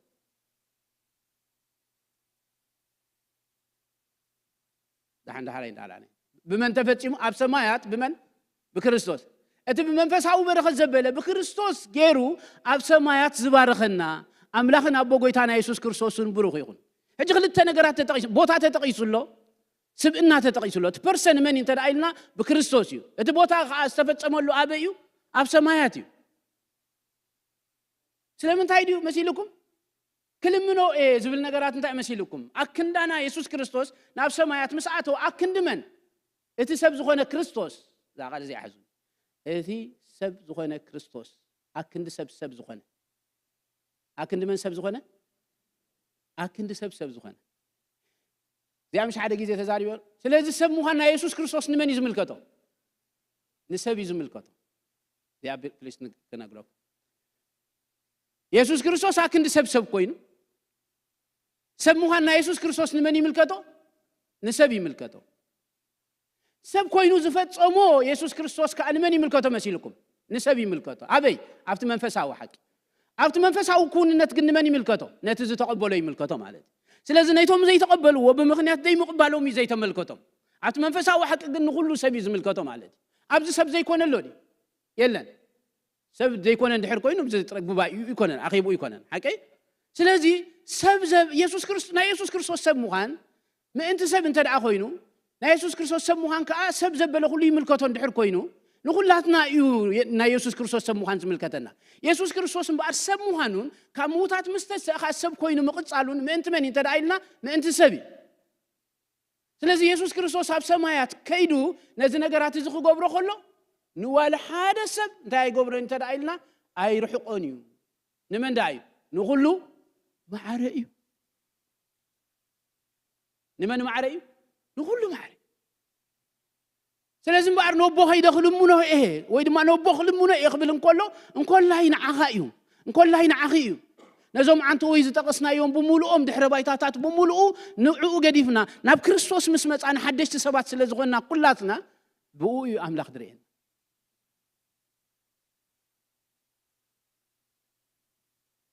ኣብ ካልኣይ ቆሮንጦስ 5 ምዕራፍ ከምኡ ተጻሒፉ ኣሎ ምሽ ሓቂ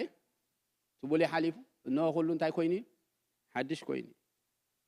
እዚ ኩሉ ብክርስቶስ ዘሎ እንታይ እንተ ዳይልና ሓድሽ ተመኩረና ዝሓለፍናዮ መንገዲ ዝመጻናዮ ነገራት ድሕረ ባይታና ገለ መለገለ ደረጃ ትምህርትና ፍልጠትና ተመኩሮታትና ኣብ ኣገልግሎት ዘለና ነገራት ገለ መለገለ ኩሉ ብዘይ ይገድስ ማለት ዝመልእኽቲ ዝምባር ንኹላትና ታኽ ገብረይሉ ክልምኖ ስለዚህ ራእዩ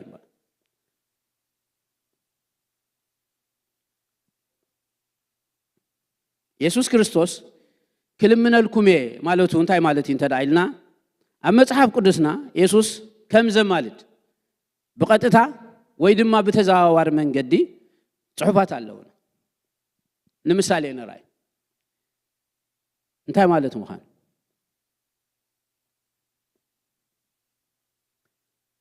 ሮሜ ሻምናይ ምዕራፍ ክዛረብ ከሎ ከምዚ ኢሉ ነቶም ሕርያት ኣምላኽ ዝኸሶምን ኣምላኽ እዩ ትዘጽድቕ እቲ ዝኹንን ከመን እዩ ክርስቶስ ኢየሱስ እቲ ዝሞተ እረኻ ምውታት ዝተንሰ ኣብ የማን ኣምላኽ ኮይኑውን ምእንታና ዝልምን ዘሎ እዩ ኮይኑ እስከንበል እንታይ ማለት እዩ ኮይኑ እንተዳኢልና ቀጻልነት ዘለዎ ሓቂ ኣብ የማን ኣምላኽ ኮይኑ ምእንታና እንታይ ዝገብር ዘሎ ኢሉ ዝልምን ዘሎ እዩ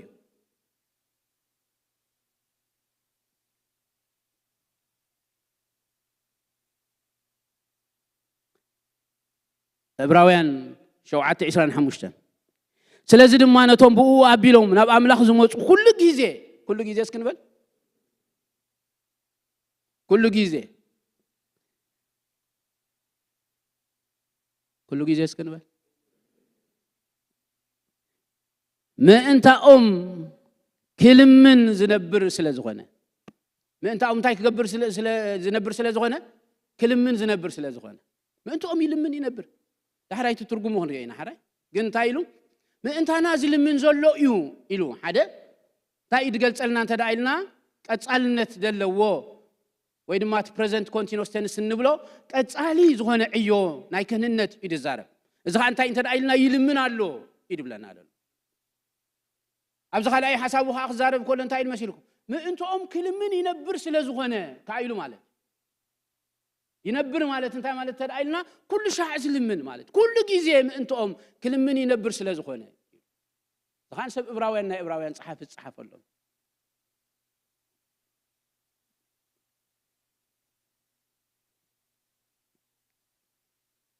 قداميت ميتوس كلته حمشته مالت املاح حدا بينو يمو تعمونغو املاحن سبن زلو ما اخلايو نتسب كريستوس يسوس حدا بينو ياخا تعمونغو املاحن سبن እንታይ ዘሎ እስክንበል ዘሎ ማለት እንታይ ማለት እዩ ናው ሐቂምሽ ያ ታሞንጎ አምላኽን ሰብን ዘሎ መንግን ኢሉ እቲ ሰብ ንሱ ክርስቶስ ኢየሱስ ይነብር ስለ ዝኾነ ኩሉ ጊዜ ምእንቶም ስለ ዝልምን አሞንጎ አምላኽን ሰብን ደሎ ትሰብ ዝብል ሕጅራ አይወን ባል ኢየሱስ ክርስቶስ እንታይ ይገብራሉ ይድብለና እንተዳይልና ባል ይልምን አሎ ይድብለና ኢየሱስ ክርስቶስ እንደቀ መዛሙርታ እንታይ ይልዎም كلمنو نبو إلو እዚያን ራዳዳ ሕጂ ኢየሱስ ክርስቶስ ይልምነልና እዩ ኢየሱስ ክርስቶስ ይማልደልና እዩ ኢልና ክንዛረብ እንኮለና ካብታ ናይ ደቀ መዛሙርት ንኽእል ነቦም ክልምኖ ንሱ ድማ ምሳኻትኩም ንዘለዓለም ዝነብር ካልእ መጸናንዒ ክበኩም እዩ ኢሉ ክዛረብ እንከሎሲ ክልምኖ ክብሎም ከሎ እንታይ ኮይኑ ይስማዓና ኢየሱስ ክርስቶስ ናብ ሰማያት ምስከደስ ብዛዕባቶም ደቀ መዛሙርቲ በብሓደ ሽሞም እናፀውዐ ንኹስቶ ከዓ ሃቦ ንኹስቶ ከዓ ረሲዕካ የለኻ ምእንቲ ኹስቶ ከዓ ምእንቲ ንኹስቶ ከዓ ነኖ ክንዲዚ ኾዮም በዓል ኩስቶ ከዓ ኣለዉ ነኖ 120 እኮ እዮም በዓል ኩስቶ ከዓ ኣለዉ ኩስቶ ኢሉ ይጸልዩ ኢየሱስ ክርስቶስ ይማልደልና እዩ ኢልና ክንዛረብ እንከለና ከም ወንጌላውያን አመንቲ እንታይ ማለትና ይኮነን ተዳኢልና ተንበርኪኹ ምእንሳና ይልምን ማለት አይኮነን ከምኡ ይኮነን ምርዳእ ይልምነልና እዩ ማለት እንታይ ማለት ተዳኢልና እምበኣር እቲ ኣብ ክንዳና ሰብ ምዃኑ ሞኻኣኻ ሙታት ምስተሰኸኣኒ ኣብ ክንዳና ሰብ ኮይኑ ምርኣዩ እንታይ እዩ ዝገብር ተዳኢልና ብዛዕባና እዩ እንታይ ዝገብር ዝዛረብ አንተ ሓንቲ ነገራት ተዛሪበ ነይረ ደድሌካ ትደልዮ ካብ ካለ ኣካል ድማ መስረኽብካዮ ተጠቃሚ ክትከውን እቲ ካለ ኣካል ንዓኻ ንኽህበካ ግና እቲ ከተማልኦ ዝግብኣካ ኩሉ እንታይ ድበሃል ቀጥዕታት ከተማልእ ስለ ዘይከኣልካ ኣይወሃበካኒ ካለ ኣካል ክንዳኻ ኮይኑ ተደኣዊ ይብካ ግን ኣባኻ ይኮነን ኣብቲ ካሊእ እዩ ማለት ስለዚ ንሕና ካብ ኣዳም ብዝወረስናዮ ወይ ድማኒ ኃጢአት ኣብ ቅድሚ ኣምላኽ ክንርአይ ኣይንኽእልን ኢና ናይ ኣምላኽ በረኸት ናይ ኣምላኽ ነገራት ብፍላይ ከዓ ናይ ኣምላኽ ባዕሉ ብዓንዳ ርእሱ ናይ ኣምላኽ ሕብረት ዝበሃል ነገራት ንዓና ኣይምልከተናን እዩ ከም ሰብ ኣባና ሓቢሩስ ባኣና ከዓ ዓይ መተዓይቱ ክገብረና ኣይምልከተናን ግናኸ እቲ በጃ ዝኾነ ኢየሱስ ክርስቶስ ኣብ ክንዳና በጃ ብምዃን እግዚአብሔር መስገን ኣብ ክንዳና ከዓ እንታይ ብምዃን ተዳኢልና ብምርኣይ ግን እንታይ ኮይኑ ተዳኢልና እቲ ናይ ኣምላኽ ህላዌ ኣባና ኣምላኽ ከዓ በኣና ምዕያይ እንታይ ኮይኑ ተዳኢልና ተኽእሎ ረኺብና ማለት ስለዚ ንገዛ ርእስና ክንርኢ የብልናል ማለት ሓደ ጊዜ እኮ ከም ሰባት ብዛዕባ እዚ ነገራት እዚ ፉል ኮንፊደንስ ሃልዩና ሙሉእ ትብዓት ሃልዩና ተረዲእኹም እንለኹም ናብ ኣምላኽ ብምቕራብ ህላወ ናይ መንፈስ ቅዱስ ኣባና ምህላው ተረዲእና ምስኡ ጥቡቕ ዝኾነ ሕብረትን ወይ ድማ ምሳና ከም ዘሎ ኮይና ከይንመላለስ ዝገብሩና ነገራት እኮ ክህልው ይኽእሉ እዮም እዚ እንታይ ተዳኢልና ብተናፀል ካብ ንገዛ ርእስና ካብ ክርስቶስ ኣውፂና ክንሪኣ እንተደኣ ክኢልና ንገዛ ርእስና ካብ ክርስቶስ ኣውፂና ክንሪኣ እንተደኣ ክኢልና ብመሰረቱ ኣምላኽ እውን ኣይርአየና ወርኤቨር ዝኾነ ነገራት ይሃልወና ማለት ርኢና ይፈልጥኒ ኣምላኽ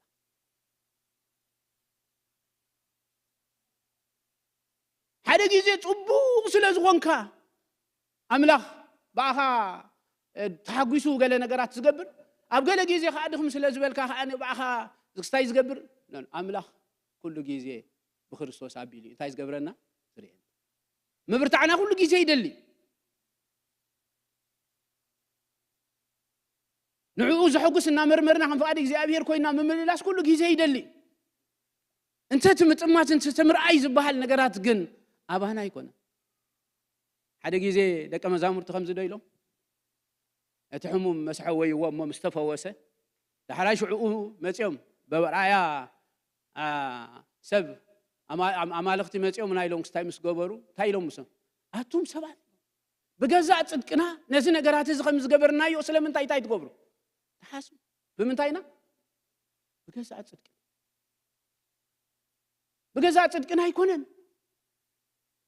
ብናትና ግብሪ ይኮነን ብናትና ክእለት ኣይኮነን ኣምላኽ ኣባና ዝሰርሕ we have to have faith ኣምላኽ ብመንፈሱ ኣባኻል ኣምላኽ ብመንፈሱ ኣባኺል ሎማ I will encourage بقال نجارات تسعيرك عبد خام زلخا موها زين دخام نجارات كسي بقى بتسفى مقرات أملاخ تقبلنا كم زي بالك جيرو ناوت أكاد زغيد نجارات ندعر عليها بمسرته نعخا نبينا خبتنا تسأل أملاخ رئيكا ولا يفلتني بخريستوس يزريك تملس أبوتا أملاخ بكريستوس أملاخ بمن يدرينا لذي يسوع كريستوس مبارتايل نبو تايكو غبري كلمنو نبو خلمنو ዕብራውያን 10 ምዕራፍ ርኢኹም ኣለኹም مش حقي ዕብራውያን 10 ምዕራፍ እንታይ ይድብለና እንተ ዳኢልና ሕጊ ጽላሎት ናይቲ ዝመጽእ ሰናይ ነገር እዩ ስለዚ ኣብ ብሉይ ኪዳን ተዳሪእናዮ ብዛዕባ ጽላሎት ዝኾነ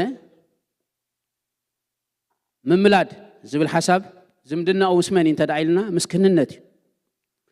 ካህናት ኣብ ብሉይ ኪዳን ገብርዎ ዘለዎም ነገር መስዋዕቲ ስለ ገዛ ርእሶምን ስለ ህዝብን የቅርቡ መስዋዕቲ ምስ ኣቅረቡ ድማ ኣብ ክንዲ ህዝቢ ንምርኣይ ናብ ኣምላኽ ወይ ድማ ናብቲ ቅድስተ ቅዱሳን እንታይ ይገብሩ ይቀርቡ መን እዮም እዚኦም ከምኡ ዝገብሩ ትሊቀ ካህን ሓንሳ ኣብ ዓመት ብምእታው ከምዚ ይገብር ስለዚ ምልማን እምበኣር እንታይ እንተ ዳኢልና ምልማን ምምላድ ዝበሃል ነገራት ዝምድኑ ምስ ምንታይ እንተ ዳኢልና ምስ ክህንነት እዩ ዝምድና ምምላድና ኢየሱስ ክርስቶስ ምስ ጸጋ ኣምላኽ እንታይ እዩ ተዳኢልና እዚ ኣብ ብሉይ ኪዳን እቲ ካህን መስዋዕቲ የቕርብ እቲ ካህን ድማ ስለ ህዝቢ ክርአ ይኣቱ ስለዚ ድማ ሰብ ወላ ሓደ ዝገብሮ ነገራት የብሉን ከምኡ ድማ ኢየሱስ ሰብ ኮይኑ ኣብ ክንዳና መስዋዕቲ ድማ ኮይኑ ሓንሳእና ሓዋሩ ክረኣየልና እንታይ ገበረ ኣተወ ኣብ ብሉይ ኪዳን ተዳሪእናዮ ሓደ ነገር ክነግረኩም እዚኣ ፕሊስ ተረድኡኒ ምስ ጸጋ ኢልና ክንዛረብ ከለና መቸም ጸጋ ናትካ ዝበሃል ነገራት ዋላ ሓንቲ የብሉ ናትካ ክእለት ናትካ ዓቕሚ ናትካ ተመክሮ ናትካ ብቕዓት ገለ ዋላ ሓንቲ ነገራት የብሉ ኣብ ብሉይ ኪዳን ብጸላልታዊ መንገዲ ጸጋ ናይ እግዚኣብሔር ነይሩ ሰባት ነታ ሓንሳ ናብ ዓመት ናብ እግዚኣብሔር ንምቕራብ በኣ ኣቢሎም ከዓ ኩሉ ነገራት ደቕርቡላ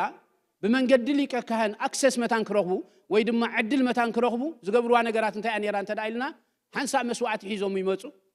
እቲ ሊቀ ካህን ስለ ገዛእ ርእሱን ስለ ህዝብን መስዋዕቲ ይቐርብ ፕሊዝ እዚኣ ተረድኡን ሽዑ እንታይ ይገብር መሲልኩም ናብቲ ቅድስተ ቅዱሳን ይኣቱ መን ይድኣቱ እቲ ካህን ብምንታይ ይድኣቱ ብመስዋዕቲ ስለዚ ናይቶም ድሒሮም ደለው ሰባት ዲፐንድ ኣብ መን ይድኸውን መሲልኩም ኣብቲ መስዋዕትን ኣብቲ ካህንን ድኸውን ኣብ ናቶም ኣሎ ዲ ኖ የለን ከንሸል ሒዞም ይመፁ ኢዶም ኣብኡ የንብሩ ሓጢኣቶም ኩሉ ይዛረቡ ኣብ ልዕሊኦም ትበጊዕ እንታይ ይኸውን ተዳኢልና በጃ ይኸውን እቲ ካህን መስዋዕቲ መሰግበሮ ንዕኡ ደሙ ሒዙ ከዓ እንታይ ይገብር ተዳኢልና እቲ ካህን ይኣቱ እቲ ሰብ ዘሎ ሕጂ እንታይ ይኸውን ተዳኢልና ናቱ ዝገብሮ ነገራት የብሉን ዲፐንድ ናቱ ኣብ ዓመት ሙሉእ ብመን እንተ ዳኢልና ብምክንያት እቲ ካህንን ብምክንያት እቲ መስዋዕቲ ኢየሱስ ክርስቶስ ኣብ ሓዲስ ኪዳን ምስ መፀ እምበኣር ክልቲኡ ኮይኑ ገንሸል ባዕሉ ኮይኑ ካህን ከዓ ባዕሉ ኮይኑ ራሜን ክሰም ባዕሉ ካህን ኮይኑ ባዕሉ ከዓ መስዋዕቲ ኮይኑ መስዋዕቲ ምስ ኮነ እቲ መስዋዕቱ ብቑዕ ስለ ዝኾነ ናበይ የእትይዎ እንተ ዳኢልና እምበኣር ናብቲ ቅድስተ ቅዱሳን የእትይዎ ቅድስተ ቅዱሳን ክኣቱ ከሎ እንታይ ሒዙ ይኣትዩ እንተ ዳኢልና እምበኣር ስጉኡ ሒዙ ኣትዩ እታ ማሕበር ማለት ስለዚ ኣምላኽ ብመን ኣቢሉ ኢድ ብለና ሕጂ እንተ ዳኢልና እምበኣር ብክርስቶስ ኣቢሉ ኣነ ክልምኖ ክብል እንከሎ እንታይ ማለት እንተ ዳኢልና እዚአን ክነግረኩም ኢየሱስ ክርስቶስ ካብ ምዉታት ምስ ተንስአ ተን 40 መዓልቲ እታ ሚሽን ሓንቲ ነገራት እያ ነይራ ርእሱ ህያው ምዃኑ መታን ከፍልጦም እያ ነይራ ሓቀይ ድሕሪኡ ግን እንታይ እዩ ገይሩ እንተ ዳኢልና ናረኣይዎ ናብ ሰማያት ምስ ዓረገ ግን እንታይ እዩ ገይሩ እንተ ዳኢልና ናብቲ ቅድስተ ቅዱሳን ዝበሃል ወይ ድማ ናብቲ ናይ ኣምላኽ ፕሬዘንስ ወይ ድማ ምቕራብ ናብ ኣምላኽ ግን እንታይ ገይሩ እንተ ዳኢልና ነታ ሒዝዋ ዝተንስአ ስጋ ወይ ድማ ውክልና ናይ ማሕበር ወይ ድማ ናተይ እናታትኩምን ኣብቲ እዋን ከዓ ናይቶም ደቀ መዛሙርቲ ከምኡ ዝበሃለሎም ዘሎ ወኪል ዝኾነ ስጋ ሒዙ እንታይ ኮይኑ እንተ ዳኢልና ናብቲ መቕደስ እንታይ መታን ክገብረልና ይብል መጽሓፍ ቅዱስ መታን ክረኣየል መታን ክረኣየልና ማለት እንተ ዳኢልና ሕጂ ስጋ ወይ ድማ ትንሳኤና ኢየሱስ ክርስቶስ ብዛዕባ መን እዩ ዝዛረብ እንተ ዳኢልና እምበኣር ብዛዕባና እዩ ዝዛረብ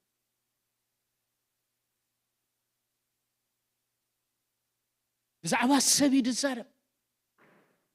ድሕረ ባይታ ተመክሮ ካልእ ነገራት ብዘይ የገድስ ሰብ ምዃንና ኢየሱስ ክርስቶስ ምእንቲ ሰብ ስለ ዝኾነ ሰብ ምዃንካ እኹል እዩ ኢየሱስ ክርስቶስ ኣብ ክንዳኺ እዩ ኣብ ክንዳኺ እዩ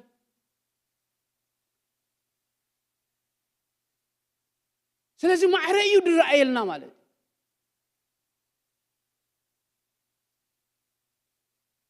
ንዓይ ወይ ድማ ከምዚ ከማይ ዝመስሉ ኣብዚ ማሕበር ወይ ድማ ንጥፈታት ዝገብሩ ኣብዚኣ ሰንበት ተኻፊሎም ጥራሕ ምናልባሽ ብስራሕ ወይ ብገለ ነገራት ሰባት ሰላም ከይበሉ ዝኸዱ ዋል ሓደ ሰባት ዘይፈልጦም ወይ ድማ ኣብቲ ዝምድና ሶሻል ላይፍ ውሑድ ሰብ ድማ ጥራሕ ድፈልጦም ንኹላትና ሓደ ኣረስ ንኹላትና ሓደ ክርስቶስ ይተራኢልና ኣምላኽ ብሓደ ብክርስቶስ ኣቢሉ እዩ ንኹላትና እንታይ ዝገብረና እንተዳኢልና ዝርኤልና ብኡ ብምርኣይ ድማ እዩ ንመንፈሱ ናባና እንታይ ዝገብሮ እንተዳኢልና ኣፍሲስዎ ኣባና ኣሎ ዝመንፈስ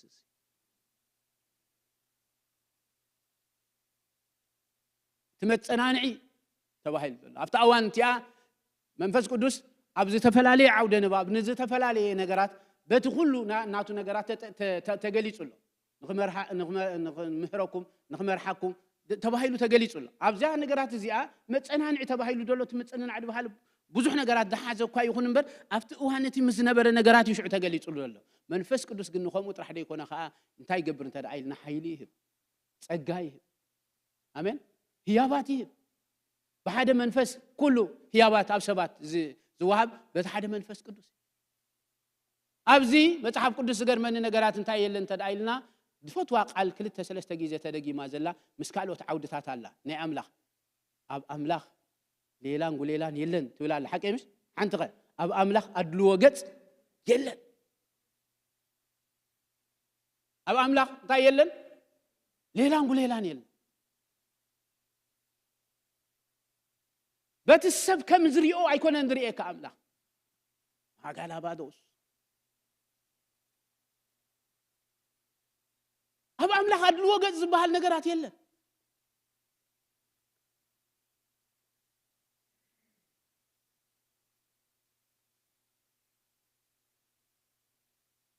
ሃሌሉያ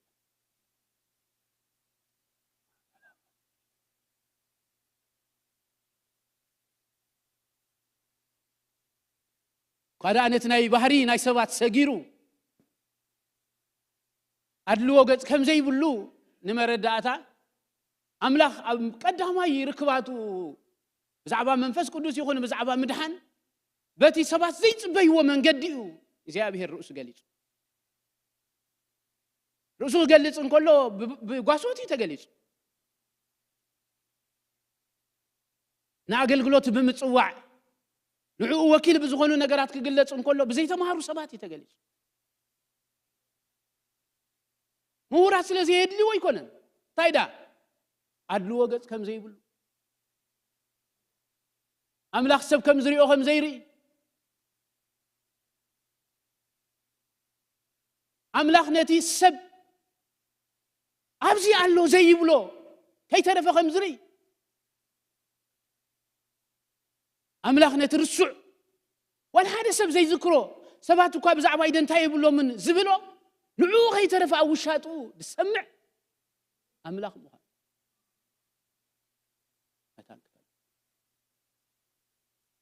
This is our God. ኣምላኽና ከምኡ እግዚአብሔር መስገን እዚ ኣምላኽና እዩ ኣሜን እዚ ኣድልዎ ገጽ ዘይብሉ ሌላን ጉሌላን ዘይብሉ ሰባት ከም ዝርእዎ ዘይርኢ ካላባዶስ ሃሌሉያ እዚ ኣምላኽ እዚ ኣምላኽና እዩ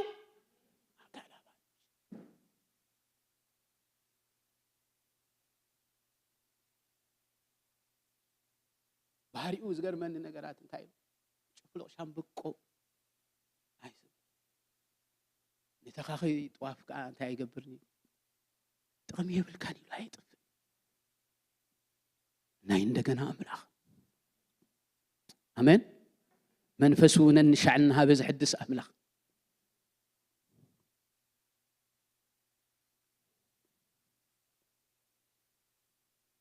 ናይ ኢየሱስ ክህንነት እምበኣር ናይ ኢየሱስ ኣማላድነት እምበኣር ናይ ኢየሱስ ምርኣይ እምበኣር ሰብ ምዃን ናይ ኢየሱስ ክርስቶስ ንሰብ ዘበለ እዩ ዝምልከቶ ኣብቲ መንፈሳዊ ሓቅነቶም ዝተቐበልዎ እዩ ኣብቲ ተጠቃምነት ከዓ ንዝኣመንዎ እዩ እዚአን ክነግረኩም ኣብቲ ጀነራላይዝ ንመን እዩ እቲ መንፈሳዊ ሓቂ ንሰብ ኣብቲ መንፈሳዊ ኩንነት ንዝተቐበልዎ እዩ ኣብቲ ተጠቃሚ ናይቲ ነገራት እቲ ኣብቲ ዕዮ ኣብቲ ካልእ ነገራት ምዃን ግን ንመን እንተዳኢልና ኣሚኖም ንዝተቐበልዎ ብእምነት ምስኡ ንዝመላለሱ ብእምነት ነቲ ቃል እግዚኣብሔር ከም ደለዎ ንዝተቐበልዎ ሰባት እዮም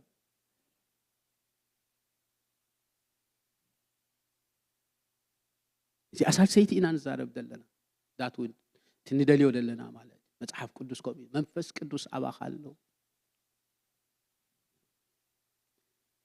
ፐርሰን ስብእና ኣለዎ መጽሓፍ ቅዱስና ብሉይ ኪዳን ክንርኢ ከለና ከምዚ ኢሉ ነቲ ሊቀ ካህን ከምዚ ኢልዎ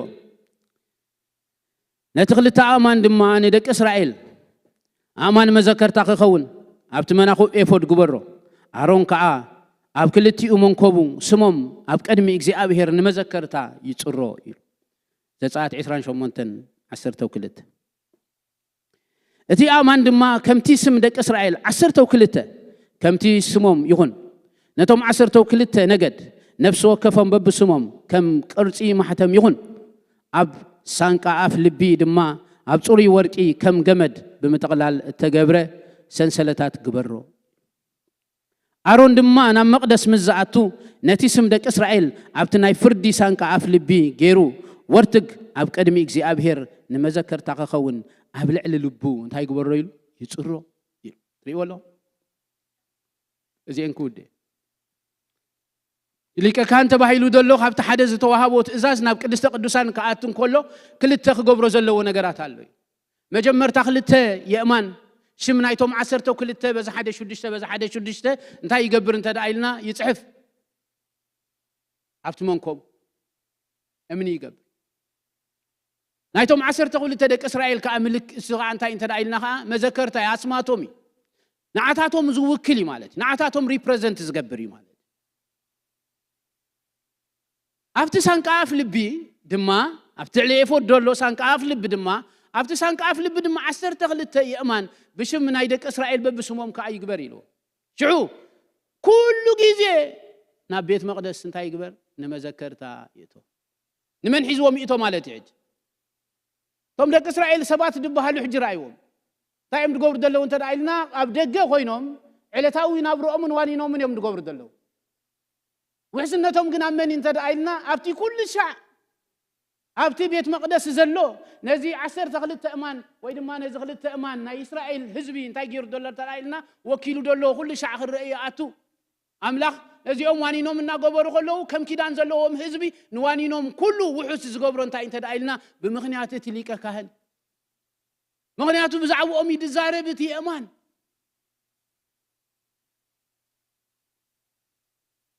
ኩሉ ሻዕ ብዛዕባ ህዝቢ እስራኤል ብምሉኦም በበስማቶም ፀዊዑ ምልማና የድልዮን እዩ ሊቀ ካህን ከምኡ ይኮነን ዝገብር ይርአይ እዩ ምርኣዩ ምልማን እዩ ኣክንዶኦም ምዝራብ እዩ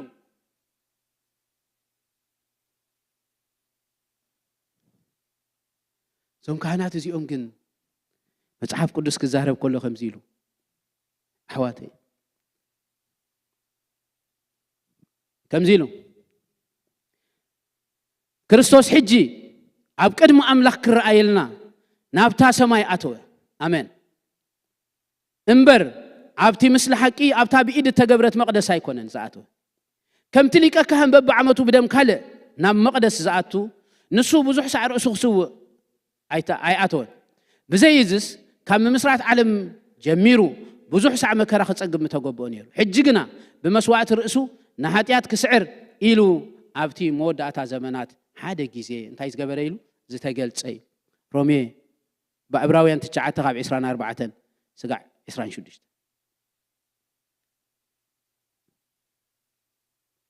ከምዚ ኢሉ እዚ ግና በቲ ብእግዚአብሔር ንስኻ ከም ማዕርግ መልከ ጼዴቅ ንዘለዓለም ካህን ኢኻ ኢሉ መሓላ ኣይጣዓስን ከኣዩ ተባሃለሉ መሓላ እዚኣ ድማ ብዘይ መሓላ ከም ዘይኮነት እቲኣቶምሲ ብዘይ መሓላ ካህናት ኮኑ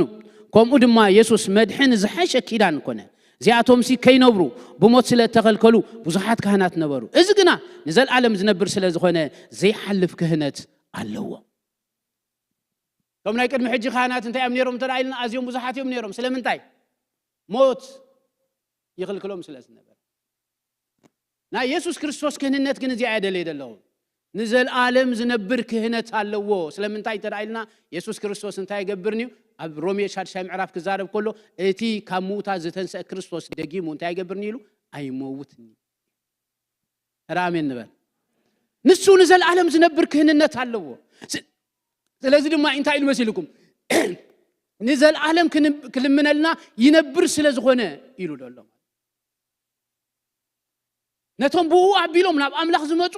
ምእንታኦም ንዘለዓለም ክልምን ይነብር ስለዝኾነ ፈጺሙ እንታይ ክገብሮም ኢሉ ከድሕኖም ይከኣሉ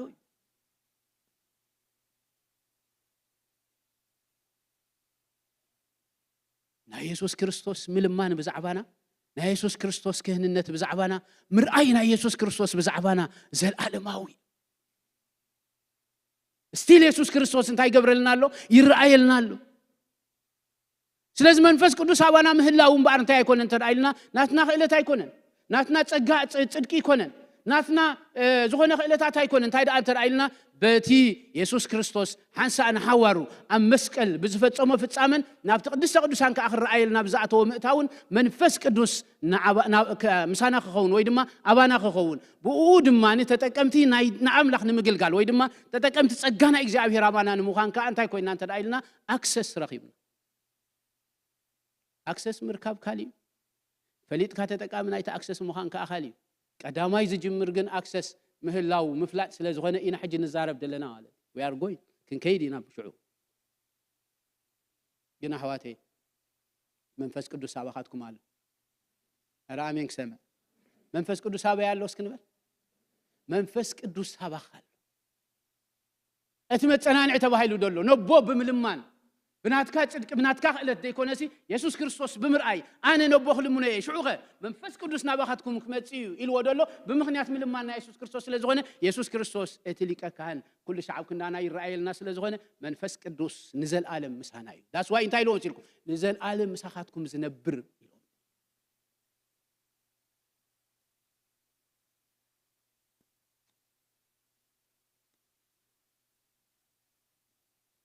نعيشنا تمثل زيادة زاري بخودي يجي سلزة أغلى يا وداخل حساب زيادة زاري بخودي مشم بدحلف بزنا برا نجارات مس حدث بنعلل نيرنا خوفي لنا والتيو زعوازنا يتمرتسي دحراي بقى ديسكاشن ناي حدث مسكرنا نجرن نيرو أب علمنا بنايت أجاني أجل قلت أجل قالي فلوت نبرة أبزلن كنا نبغي تعز خده حاونا بينهن تفلتوا بينهن good morning horse priest مسحب صحيح ولا مش حكي أرى إجي تايلو مسيلكم بزح جيزة استايك جبرن كله نبينا سيدياسي نبينا يجبر هايلو مالت حنت خوف دبل الله فتاة خاني نجزع رسوك استاين مقبار مالت تايسن الزجبريل مسيلكم أنا بزي اللهم منفس قدوس كأبزي قال له إلى إيش حسبي تترينين نجازع رسول شو ده المسيلو كديبن كله أب مدرخ أوكي نخيد منفس قدوس لو ما عملت بحد غيرنا أنا هنسبخ يدولين is it weird ده رايجن من ما هدنا منفس قدوس presence أبيه وتيمهلاو ناترداني ترينين ناقبر كومس مسأهو ده رايج دي في لم تعد زارب دلهم مسيلكم نجزع رأسنا خنريان كلنا قال እግዚአብሔር بزعبانا زبلو حد ጊዜ بمخنيات نجزع رأسنا مرأينا منفس ቅዱስ አባና እንሃለው ወኸሎ መንፈስ ቅዱስ አባና خمزه የለው ሆይና ክንነብር ይካል ለሙግን መንፈስ ቅዱስ አባና አለ ለሙግን መንፈስ ቅዱስ ምሳና አለ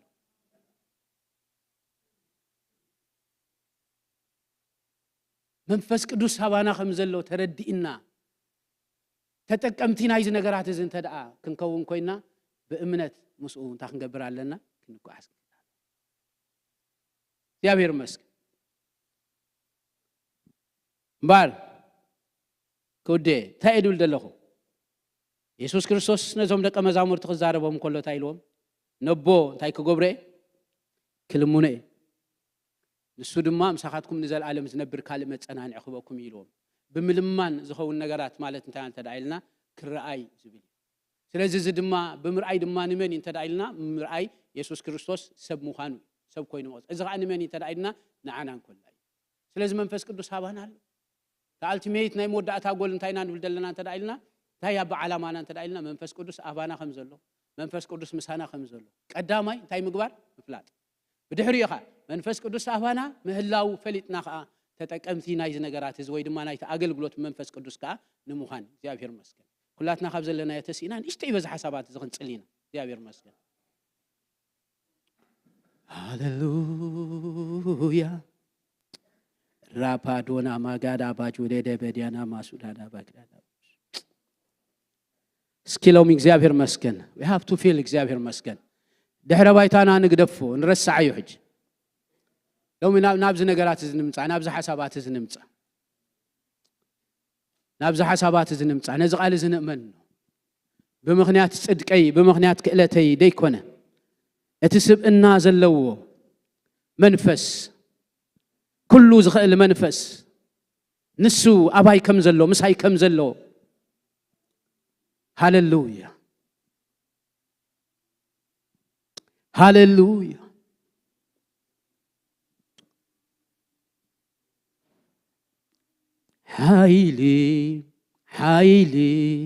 ኃይሊ መንፈስ ቅዱስ አይተለወጥንዩ አደ ሰለስተ ጊዜ አይተለወ ኃይሊ መንፈስ ቅዱስ ሎሜ ወኒሰ ኃይሊ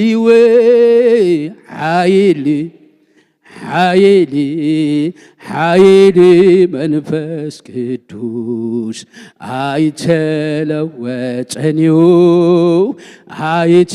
አይተለወጥንዩ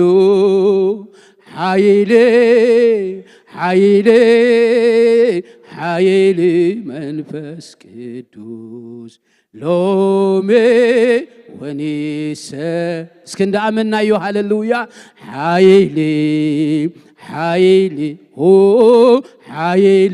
መንፈስ ቅዱስ አይተለወጥን ሃሌሉያ አይተለወጥንዩ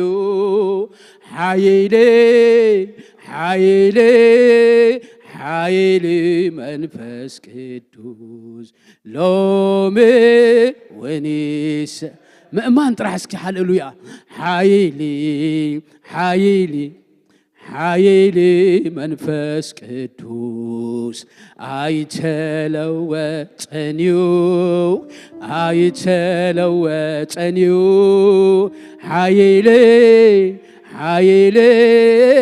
ኃይሊ መንፈስ ቅዱስ ሎሜ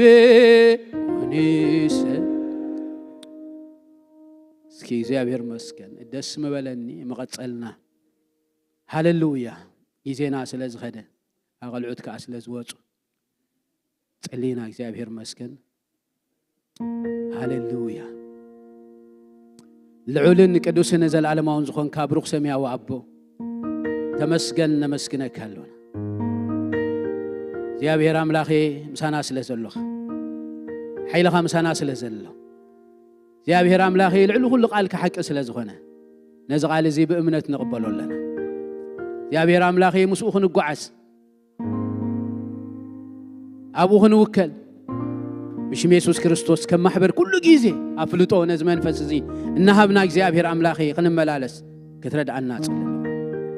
ብሩኽ ናይ ዘላለም እግዚአብሔር አምላኬ ስለዝነበረና ጊዜን ሰዓታትን አዝየ መስግነካለሁ ኩሉ ስለዝገብር ተመስገን በጎይታናን መድኃኒናን በኢየሱስ ክርስቶስ ሽም ይልካ አሜን ወይታ ይባርኩም በቅዱስ ምሳዓም ሰላም ተባሃሉ ጊዜና ስለዝኸደ አለ ጊዜ አምላክ ዕድል ክበልና